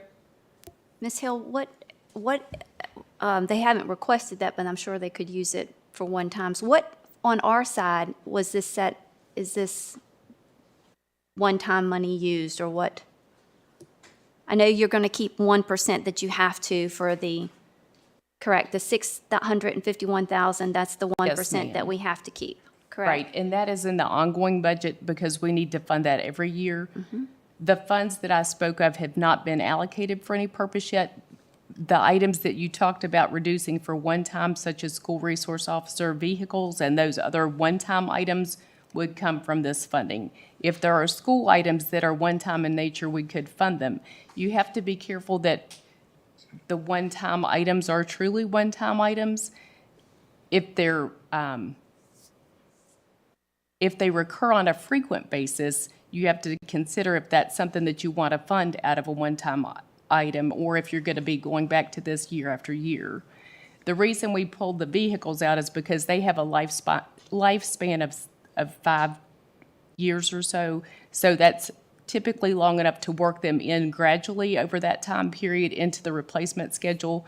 But if there were things that could just be purchased before the beginning of the school year, for example, but were ongoing costs, I would caution the board about paying for those type things with one-time money. Ms. Whitaker, how long do buses, their lifespan, last on average for us? I do not want to give you the wrong answer on that. Ms. Miana, do you know? I was going to say 17, 15. 15 years? Yeah. So that's why right. It was okay to do it last year. Yeah, we tried to purchase 8 a year as our goal to stay on top of it. That is what we have tried in the past few years to do. Ms. Biano, how much does 8 cost this year? Do you have any idea? No, but at least 920,000. Yes. But do you have a roof or any major? Yes. We shared with you all that emergency construction list and some of the projects we prioritized. We are certainly still working to get the budget numbers. Those were estimates, so we're continuing to update our board and you all as well. But we are working on the roofs at Bellevue, Christiansburg, Montgomery Central. We're doing the HVAC at the schools that we're working on. I would foresee that while we're hoping they come in budget, there could be a chance with inflation, some other things could come higher. And we might have to prioritize which of those we can complete or all of them. So we certainly have capital needs in that way. We have some vehicle fleet needs in terms of just the cars our technicians are driving on a daily basis. So those types of one-time purchases, I feel confident we could find. I don't have the authority to be the one to select what But they if are. we decided to use our one-time money for one-time expenses for the schools, you could identify 1.2 whatever million dollars worth of one-time needs of 5 years or longer. If we cover, Lifespan. if we cover school buses every single year. We're from just doing one- it 2 years in a row. I understand that, but if you do it this year, then you're going to have to find the money for them next year again. If you do it every single year, it's not a one-time item. Though we have other vehicles that we purchase as part of our ongoing budget as well. We included the new vehicles because they're additions in the current year, and we would need to work those in. I'm not saying that you can't purchase the buses, I'm just having a caveat. Yes, I understand that these monies, if used in this way, is compromising what budgets in the future what operational budgets in the future are capable of covering. I do understand that. And we're tying the hands behind the backs of future supervisors too by doing that, because it's not in the regular operational budget. But if we approve a 70 cents budget, we're doing that also. Well, the only relief the schools would see from what you're proposing is if they do have capital items in the proposed budget that the funding from the county would be reduced, then if they could identify things in that budget and the board agreed with that, you could use some of that money for that. Yes, you could. But that would be a separate discussion that we'd need to get the information from the schools and then bring that back to the board for your consideration. And that would be capital and not, Well, there's some capital in that total budget request for, I've always said computers, roofs, buses, I believe those items, but we do not have a breakdown of that. No, we don't have a breakdown of that. But what can we do tonight to approve the budget and the tax rate at 70 cents and have confidence that taking $1.2 million out of the school budget and replacing it with this cash It's makes an everybody additional whole? 1.2 million on top of what we've already taken out. It's not just 1.2. No, I understand. I make that point. Yeah. Because it's in addition to what we've I already mean, cut. we're all obviously tightening our belts, but at least this is not, That's going to have to be another probably in-depth discussion with the board, because just saying that, well, we've got 3 million in cash and some of that could just be used to offset that, you would have to really get some detail from the schools on what that would be used for to offset the reductions in their budget, and then this board would have to approve those uses. so we could approve the 70 cents with the agreement that we'll readjust it with the cash. no, I don't, no. How do you do that? We would not readjust the rate. No, we're not going to readjust the rate. We're just going to use our cash to pay for some one-time monies. Ms. Hill, this one-time monies that we're talking about, are those including our reserves? Is that what we're talking about? Is that the, The $3 million is net of those reserves. It's Okay. after the reserves. Okay. And what typically do we use other than what we've set aside here for one-time uses? Well, and I want to make a point on that too. Those are the minimum reserves. Usually when we have cash that's left over at the end of the year, if it's not allocated for another use, for simplistic terms, it falls to fund balance, which is what gives the county's fiscal strength For borrow. for borrowing And make in the sure future. that we have Yes. cash And on what is our hand. fund balance at this point in time? I don't know what that is right today. I don't know what that is today. Is that like the $15 million? No. No. I can get that for Yeah, you, but that's it's a much not that. That's a much That- more in-depth discussion in terms of. Right. So to make sure I'm clarifying on this 3.1, that is there to have cash on hand that keeps us in good bond rating and That's financial right. standing. But there could be some opportunity To use for some of- some one-time monies for the school, but not to replace the 1.2 million. If we can identify items that that the board is comfortable with covering with one-time items, which could include school buses if we find out the amount that they need for school buses and you're comfortable with that, that $3 million could be used toward that. I would also like to say that as we go through the end of the year, we'll see how our revenue finishes for the current year. There may be funds available there at the end of '23. I feel comfortable that we could, if there are one-time items that the schools need, we could use those funds to cover those balances. With two caveats. One, the schools would need to identify those items so we could bring them to the board, Right. and then that would require approval by the board. And then use. another question that as we're doing this budget, what about on the county side, the county needs from these one-time monies? I know what we've just talked about for the school resource officers, but we've also talked about if we found the manpower, that we would fund more. Those were coming from one-time funds that are not included in this budget, but we That's talked correct. about those needs and whether other type of needs. I know.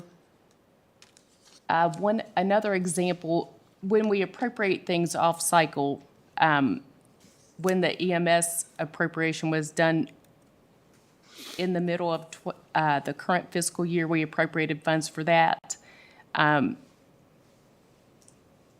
I'm looking at our list. There are some items that we typically fund out of that. We fund the reassessment out of that when that comes forward. At times, we funded additional capital projects for the county and the schools with those funds. All right, Those so funds, that's what I was going to point out too. Those funds have allowed us the flexibility in the past to be able to fund some capital items for both the schools and the county. When we transferred funds to the school debt service to shave their debt service increase for the new borrowing, that's where those funds came from as well. So if we have in the back of our mind that we're willing to allocate 1.2 million in change for school one-time funds, that would reduce that cash from 3.1 to what?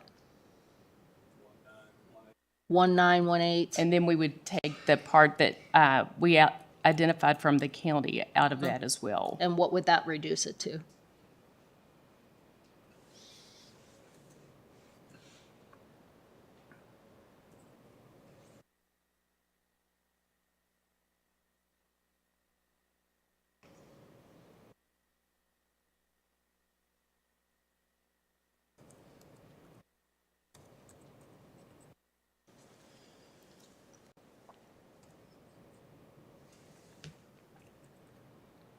Not to the penny. It's about, I know I wanted to do it twice to make sure I'm telling you a valid number. It's about $1 million, 900,000 to $1 million.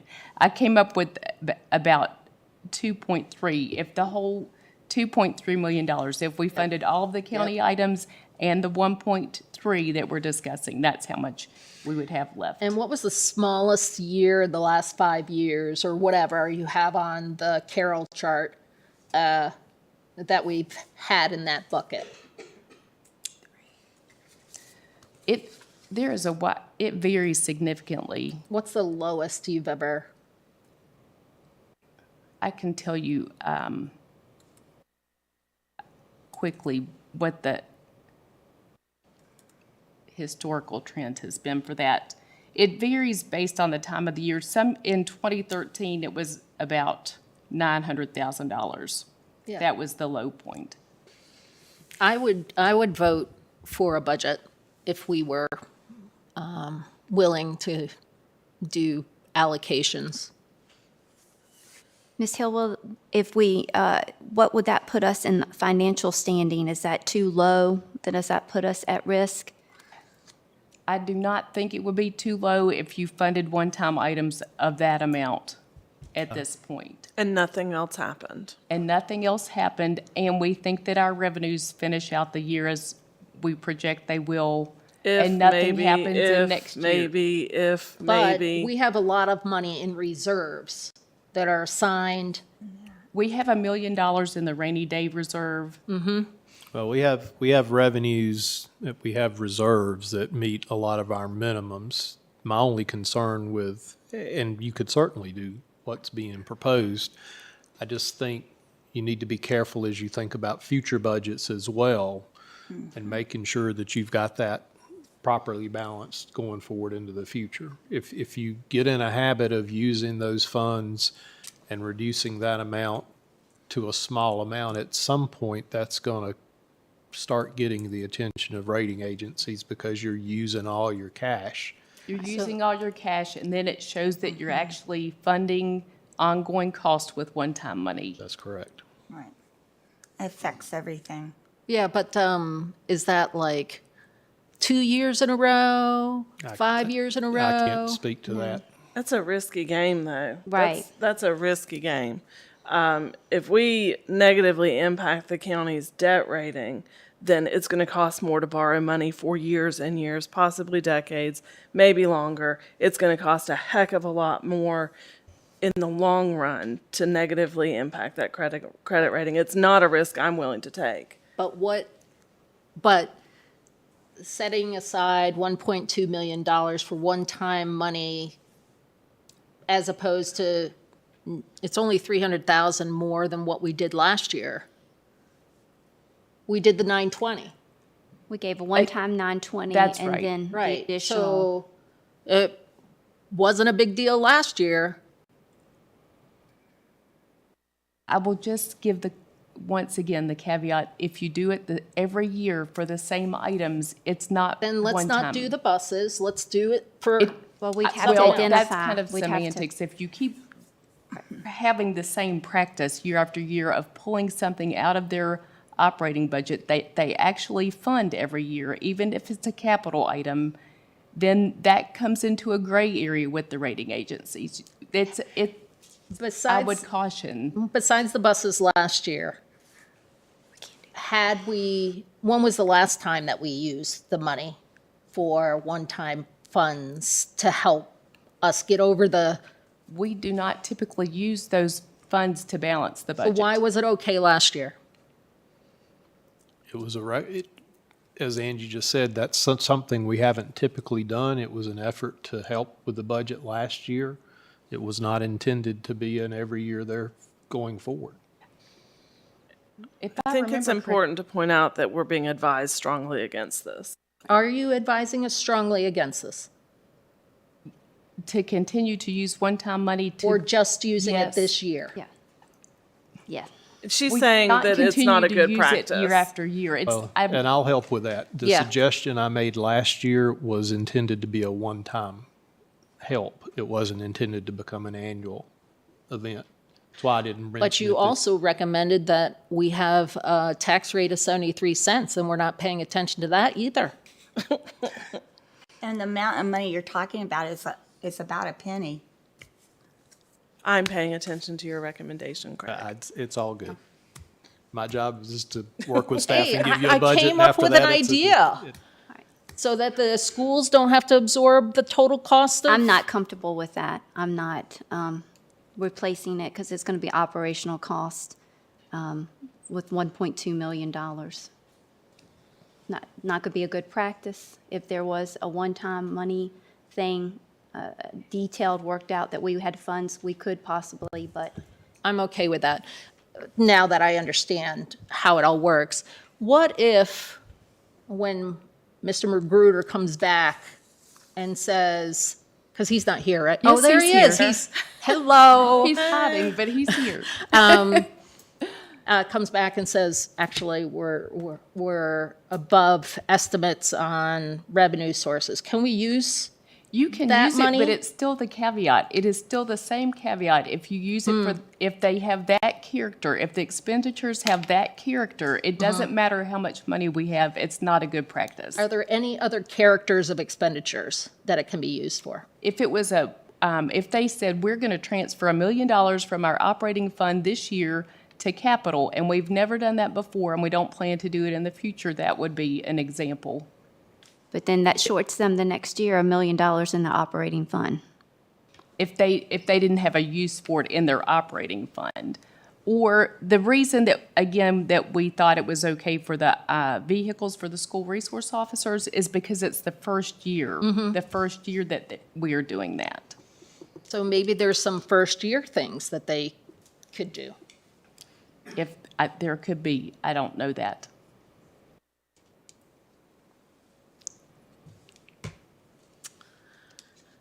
There's no other money anywhere.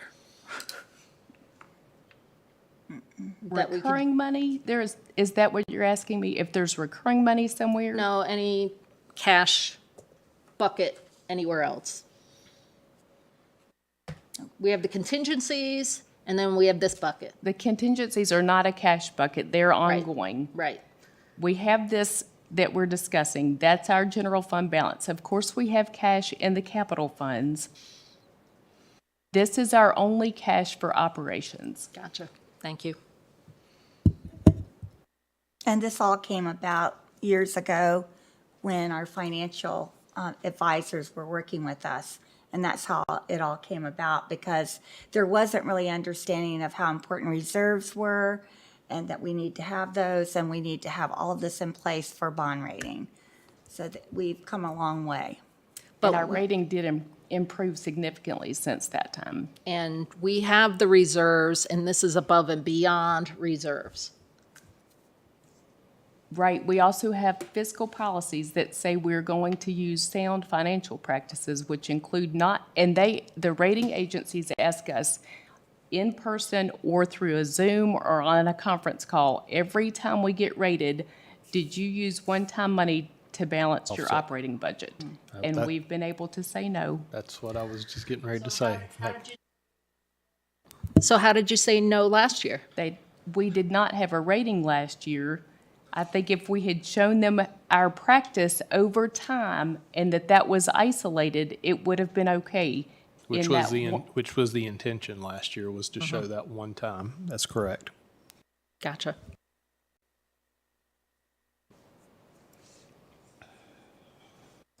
Any other comments? Do I have a motion to come out of work session? Well, do you know what you're cutting to get to your 70 cents?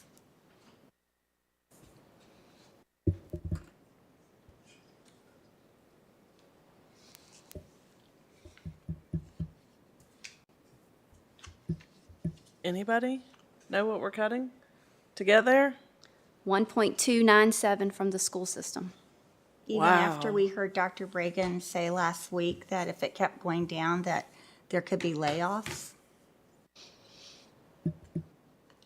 Those are going to be priorities and decisions the school board makes. But how do you do priorities and make decisions if you don't have enough money in your budget to even cover your priorities?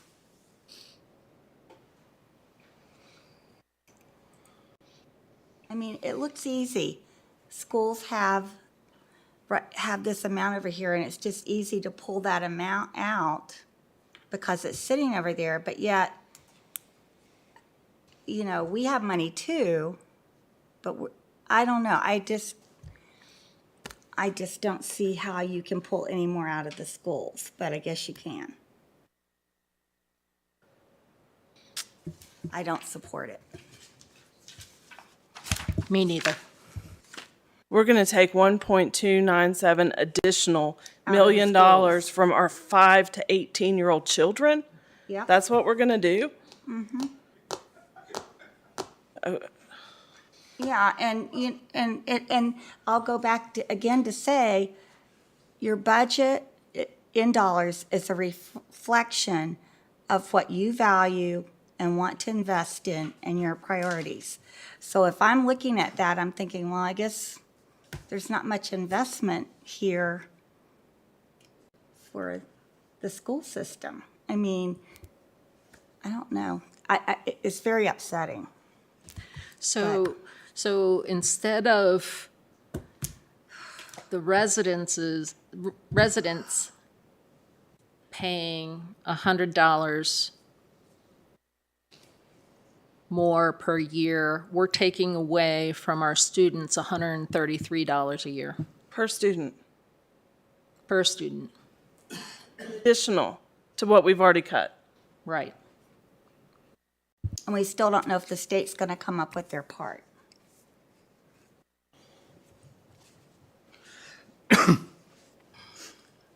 Well, you know, like I said before, to sit here and say we don't respect the schools and we don't support schools, that's wrong. This is my 10th year here.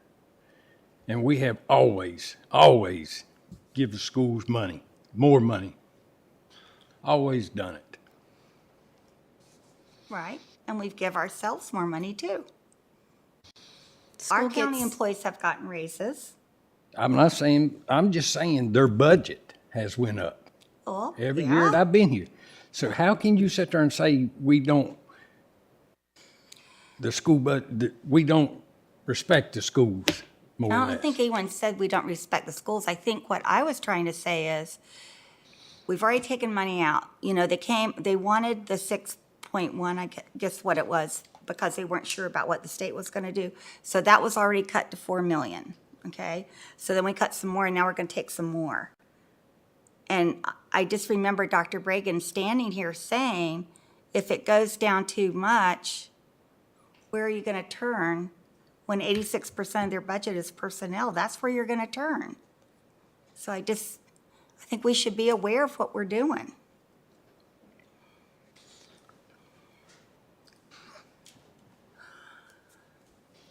Or maybe they won't fix a roof and we'll get another collapsed gym.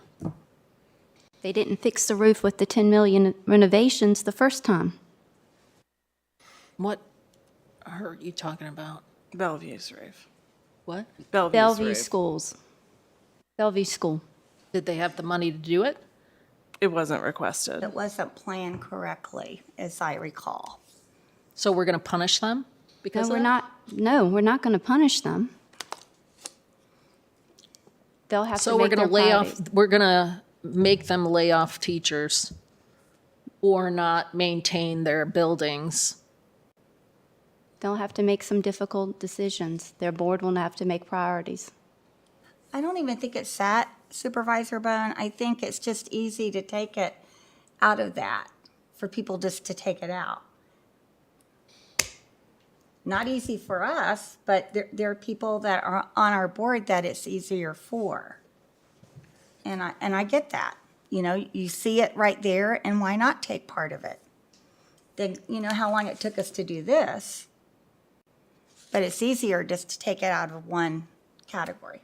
But it's so much easier for some to sit up here and say, let's take it out of the pockets of the taxpayers. I mean, that's who we're supposed to represent. We represent everybody in Montgomery County. Well, we're representing some taxpayers that do not want their taxes raised, but then we've got other taxpayers that we're not representing that wrote us, that came, that said that they were willing to support the 73 cents. And like I said before, there's been no effort to compromise in between. Well, just like I told you on this house, even with 70 cents, it's still going to be 15% higher, their tax bill. Did that person actually appeal also? You're looking at him. Uh-huh. Did you appeal? Did you appeal? I tried my best. Did you appeal through the whole process? No? No. Shame on you. Shame on you.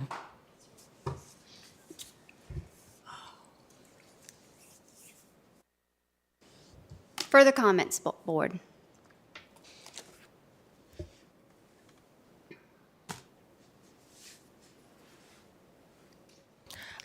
Is anybody on the board willing to compromise? I keep bringing it up. I would be willing to compromise at a rate between 70 and 73 if it doesn't mean yanking another 1.297 million out of the schools. Is anybody in the majority willing to go to 71 or 72? Or 71 and a half?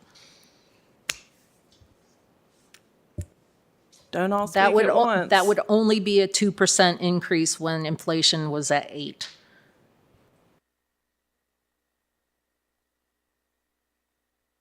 Well, that's the sound of silence, so that means no. Well, is silence consent or is it no?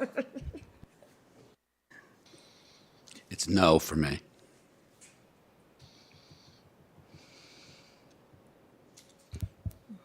Because Supervisor King can't afford an extra $100, $300 a year. I didn't say I couldn't, but there's a lot of people in my district can't. See, that's, you said we're trying to take away from this part, but you're still sitting there trying to take it out of the pockets of the citizens. The government. Half of the citizens are going to be saving money and half of the citizens aren't. And of the ones that are increasing, that are elderly, we're going to take care of them. The government cannot give it away until they take it away. All we can do is take care, they'd have to shoulder it for 1 year and we can take care of them for the subsequent years. I think we're forgetting why the 73 cents was proposed in the first place. It's not so the county can grab money and just take it. It's to provide services for citizens. In a growing county. In a growing county that's going to keep growing. With a brand new, fully functioning EMS department for the first time ever that just celebrated a year of service. We just had an awards ceremony where residents were Shawsville, Elliston, Reiner, lives saved because of this brand new service that comes from taxpayer dollars. We have $1.5 million requested for more employees for the EMS services because they're saving lives in our community. And public safety is a top priority. So I'm appalled that we're going to take this money from children. I'm just appalled. But yet we can have parks in eastern Montgomery and Reiner. What does that I don't have wanna to do talk with I mean, about you know, parks. I mean, What does that have to do with it? we have to look at the whole picture is what I'm saying. I mean, I've been here 10 years. One time we asked the schools to cut back some. And you think it's the end of everything. I mean, But come on. it's not cut back some. This is more of a drastic cut, Todd. I see it. They as a get drastic. 70 cents out of every dollar. And as far as EMS goes, volunteers has done a lot. They have. Not just because we got paid people in the county now. Volunteers has saved a lot of lives. No one's arguing that. I really hate to say this, but I'm going to say it anyway. If EMS is costing $1.5 million more this year and we're cutting $1.2 million from the schools, we are putting more importance on EMS, which I don't have a problem with, but I do have a problem with taking it away from our children. Well, they're both important priorities. And Correct. that goes back to what you put your money in as a county budget. Correct. Our two biggest responsibilities are public education and public safety. And for years, this board and I haven't been on there, but this is my 4th year, but years, they have supported. That's our duty, to support the school system. And I think that we have done that and done that well.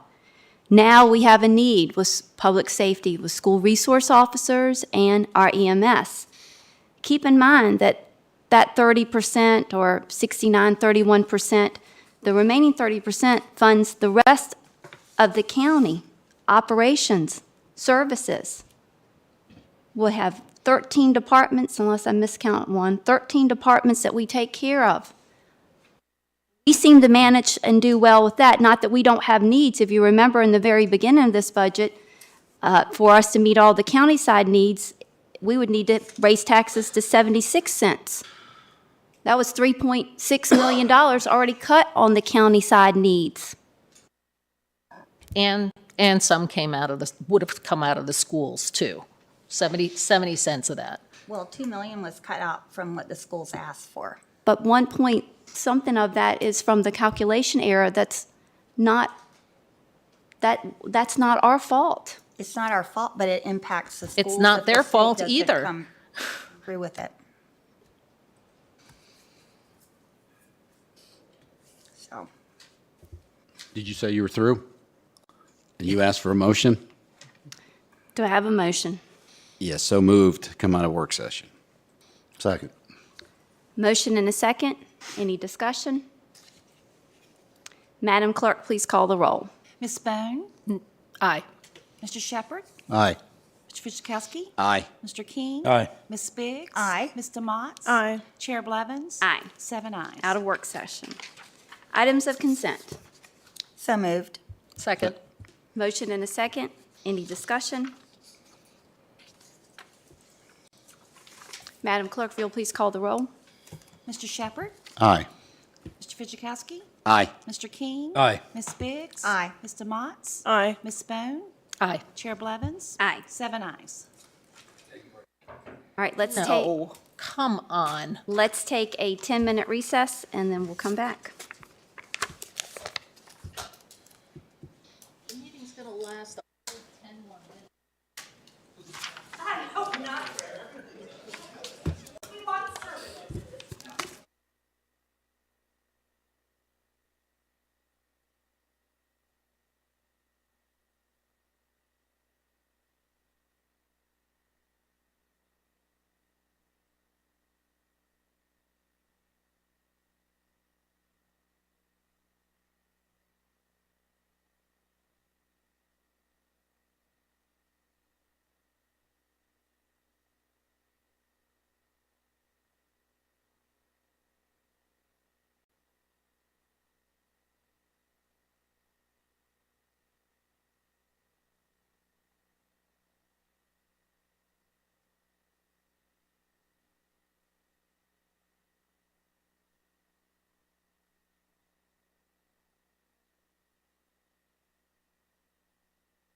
You want me to read all of these out?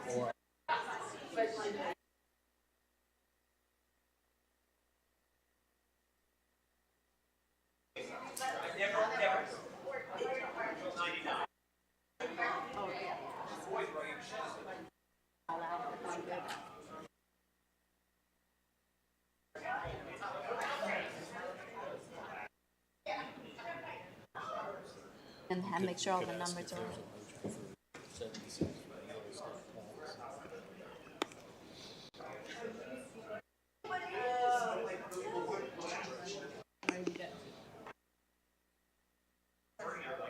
Get everybody back.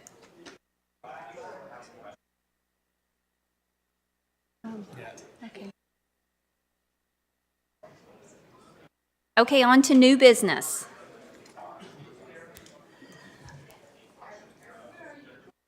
Okay. Okay. Okay, guys, we're back in session. Under new business, do I have a motion to adopt the real estate tax rate at 70 cents and other property taxes for 2023? Motion. Second. Motion and a second. Any discussion? Madam Chair, if I can, I'll just read the resolution as it's amended. Be it resolved, the Board of Supervisors of the County of Montgomery hereby sets the real estate tax rate at 70 cents per $100 of assessed valuation of real estate based on 100% of fair market value. Be it further resolved that the Commissioner of Revenue of Montgomery County, Virginia be and is hereby ordered to levy beginning January 1, 2023 and ending December 31, 2023, the sum of 70 cents per $100 of the assessed valuation of the real estate based on 100% of fair market value. Further, the Commissioner of the Revenue is instructed to levy for said period other property taxes as follows: aircraft, $1.23 per $100, tangible personal property, $2.55 per $100, machinery and tools, $1.82 per $100, mobile home, 70 cents per $100. Further, that the Treasurer of Montgomery County, Virginia is hereby directed to collect the taxes so assessed, and the Clerk of the Board shall forward a copy of this order to said Commissioner of the Revenue and the Treasurer. I'm looking at Angie and Mark. Did I get the numbers right? Okay. Just wanted to make sure that's the motion. Madam Clerk, you'll please call the roll. Mr. Fitchukowski? Aye. Mr. King? Aye. Ms. Biggs? No, for the reasons I publicly stated tonight. Mr. Motts? No. Ms. Bone? No. Mr. Shepherd? Aye. Chair Blevins? Aye. 4 ayes, 3 no. Adopt FY 23-24 budget. And Madam Chair, if you'd like, I can read this resolution before you get a motion in a second, just so you'll have all the numbers. This is a resolution establishing the fiscal year 23-24 budget. Be it resolved by the Board of Supervisors of Montgomery County, Virginia, that the annual budget for fiscal year 2023-2024 be and the same is adopted in the amount of $236,357,597, which, except in the case of the public school budget, shall be for informative and fiscal planning purposes only. Be it further resolved that revisions to the fiscal year 23-24 advertised budget are as follows. Reduce the 1 penny set aside in special contingencies, a half cent from school capital of $587,716 and $587,716 from county capital, which totals $1,175,432. Reduce school resource officer personnel costs by $152,542 and reduce full-time equivalents from 5 to 3. Reduce one-time cost of 5 vehicles for school resource officers by $275,000. Reduce one-time cost of uniforms and equipment for 5 school resource officers by $17,250. reduce community resource officer personnel costs by $62,752 and reduce full-time equivalents from 1.5 to 2 part-time classified positions. Reduce one-time cost of one vehicle for the community resource officer program by $55,000. Reduce one-time cost of one vehicle for Parks and Recreation by $85,000. Reduce Shawsville Rescue Squad operating funding by $106,033. Reduce ACE program funding by $50,000. Reduce county funding to the school operating fund by $1,547,287, which results in a school operating fund budget of $134,532,013. And again, I'm looking to make sure, okay, that would be the motion, Madam Chair. Do I have a motion? You want me to ask that now? Huh? Yeah. Yeah, I got a question on that. On the $106,000 from Shawville, some of the board members was talking, and we'd like to see if we could divvy that up between the other volunteer departments. See if that's something we could adjust in the budget. I would be in favor of that.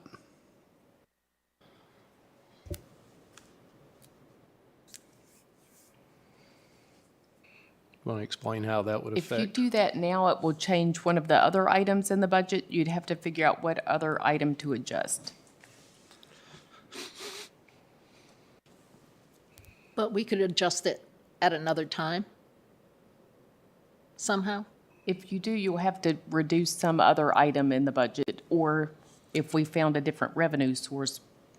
To balance at 70 cents, that was one of the reductions that came out of the budget. And if you want to allocate that back, then you'd have to find $106,033 to allocate. I thought Monday when we discussed it we was going to offset the paid side, but we still have the same amount in the paid side in our budget. That's what it's doing. In essence, we're offsetting the paid or some other cost in the budget with reducing that from the Shawsville, the amount that had gone toward Shawsville Volunteer Rescue Squad. Well, that's what I'm saying. I mean, we still have the same amount for the paid side in our budget, right? We do still have the paid side, the same amount for the paid side in the budget, but when we were figuring out the dollar amount that needed to be reduced out of the budget to Right. reduce to the 70 cents, that was one of the items that we included from the discussion last week. So if you want to use that to reallocate to volunteers, we would have to find some other item to reduce to cover that up and make the budget still balance. We could use the cash on Carol's. That would be using it for recurring expenses. Is this for one time or is this for recurring? No, it's recurring on it's to add to their budget now. Like Alston Fire Department's asking for stuff. Reiner Rescue needs some health equipment worked on, and Perhaps we can just, when one-time money or stuff comes up, we fund it that way. If they need something this year. They indicated their request and submitted their request, and we asked them for some additional information. So you could leave this like it is, and then we could bring that back to you when they bring the additional information related to their request, and we could determine a method to make a recommendation to you to see if you wanted to fund it, to see if it is for one-time items and that kind of thing. Because I don't know what the nature of those requests are. They might be one-time items, I'm not certain. In other words, the county administration is highly recommending that we don't make this adjustment at this moment in time. You could adjust it now, but you'd have to take Balance. 106 Take it out from of something somewhere else. else. Something else. Yeah, the 236, 357. And we're not taking it from the schools. That's not even funny. It isn't funny. It's not funny. I didn't say it. Good thing your mic was off, Mr. Fidjakowski. Yours wasn't. And I'll say it again, yeah. It would have to come out of the schools.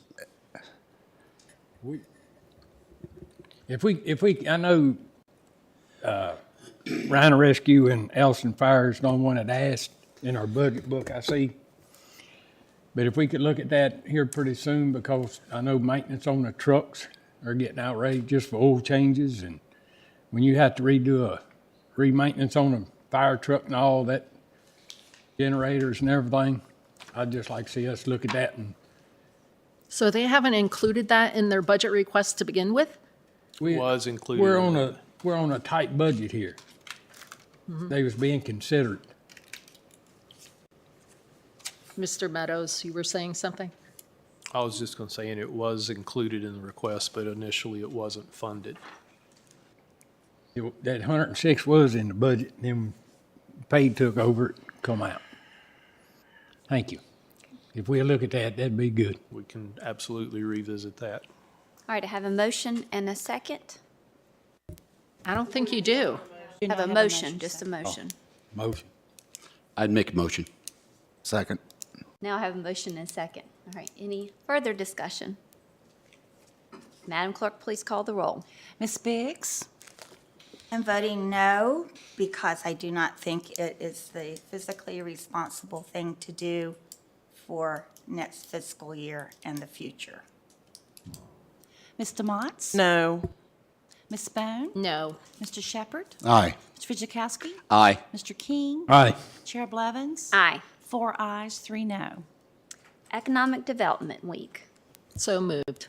Second. Motion and a second. Any discussion? Madam Clerk, if you'll please call the roll.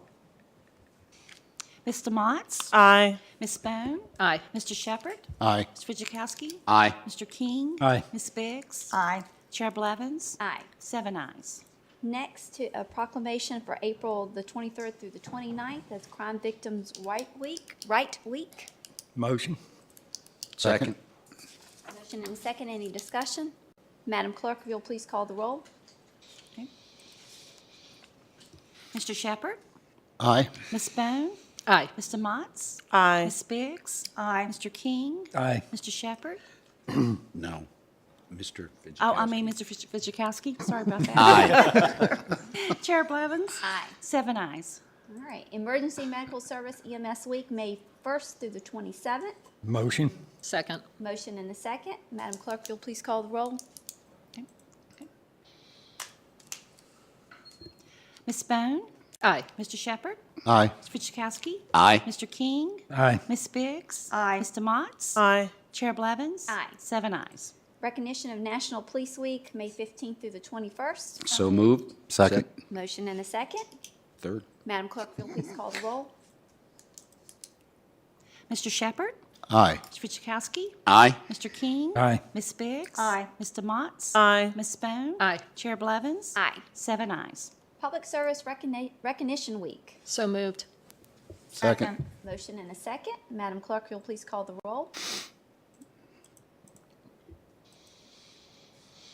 Mr. Fidjakowski? Aye. Mr. King? Aye. Ms. Biggs? Aye. Ms. DeMotts? Aye. Ms. Bone? Aye. Mr. Shepherd? Aye. Chair Blevins? Aye. 7 ayes.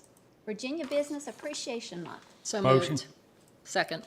Motion and a second. Madam Clerk, if you'll please call the roll. Mr. King? Aye. Ms. Biggs? Aye. Ms. DeMotts? Aye. Ms. Bone? Aye. Mr. Shepherd? Aye. Mr. Fidjakowski? Aye. Chair Blevins? Aye. 7 ayes. Reports, County Attorney. No report, Madam Chair. All right. County Administrator, Mr. Meadows. One item this evening, in talking with the planning director, the Planning Commission has requested a joint meeting to discuss several items, also to talk about solar with the board. It was suggested that maybe a joint meeting could be on Monday, May 15th. I realize that's coming up pretty quick. Just, number one, wanted to ask if there's consensus to have a joint meeting, and just thought I'd take a shot and see if May 15th would work. If it does, we could schedule it. If not, but you still would like to have a meeting, we'll work to find another time that would be more convenient.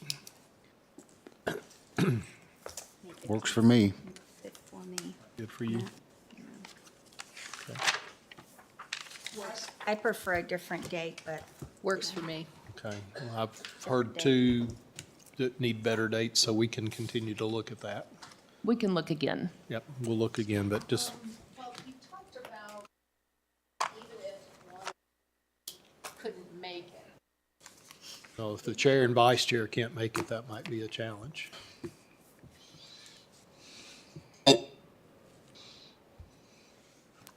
No problem. That's all I have. Supervisor Guzekowski. No report. Supervisor King. No report. Supervisor Demots. No report. Supervisor Bond. I would like to commend Virginia Tech and Blacksburg for their International Week. As I was driving down Main Street, one of the first flags by National Bank, it looked to me from Texas. I am wondering what that was about. Maybe it's another flag from some other country in the world, but great job. Supervisor Shepherd. No report. Vice Chair Biggs. just one thing, this Saturday, starting at 11 o'clock, Harding Avenue Elementary will be celebrating their 50th anniversary. Just a reminder that that school is 50 years old, and it's the only school left that's on the open floor concept. Thank you. No report. We stand adjourned. Thank you all.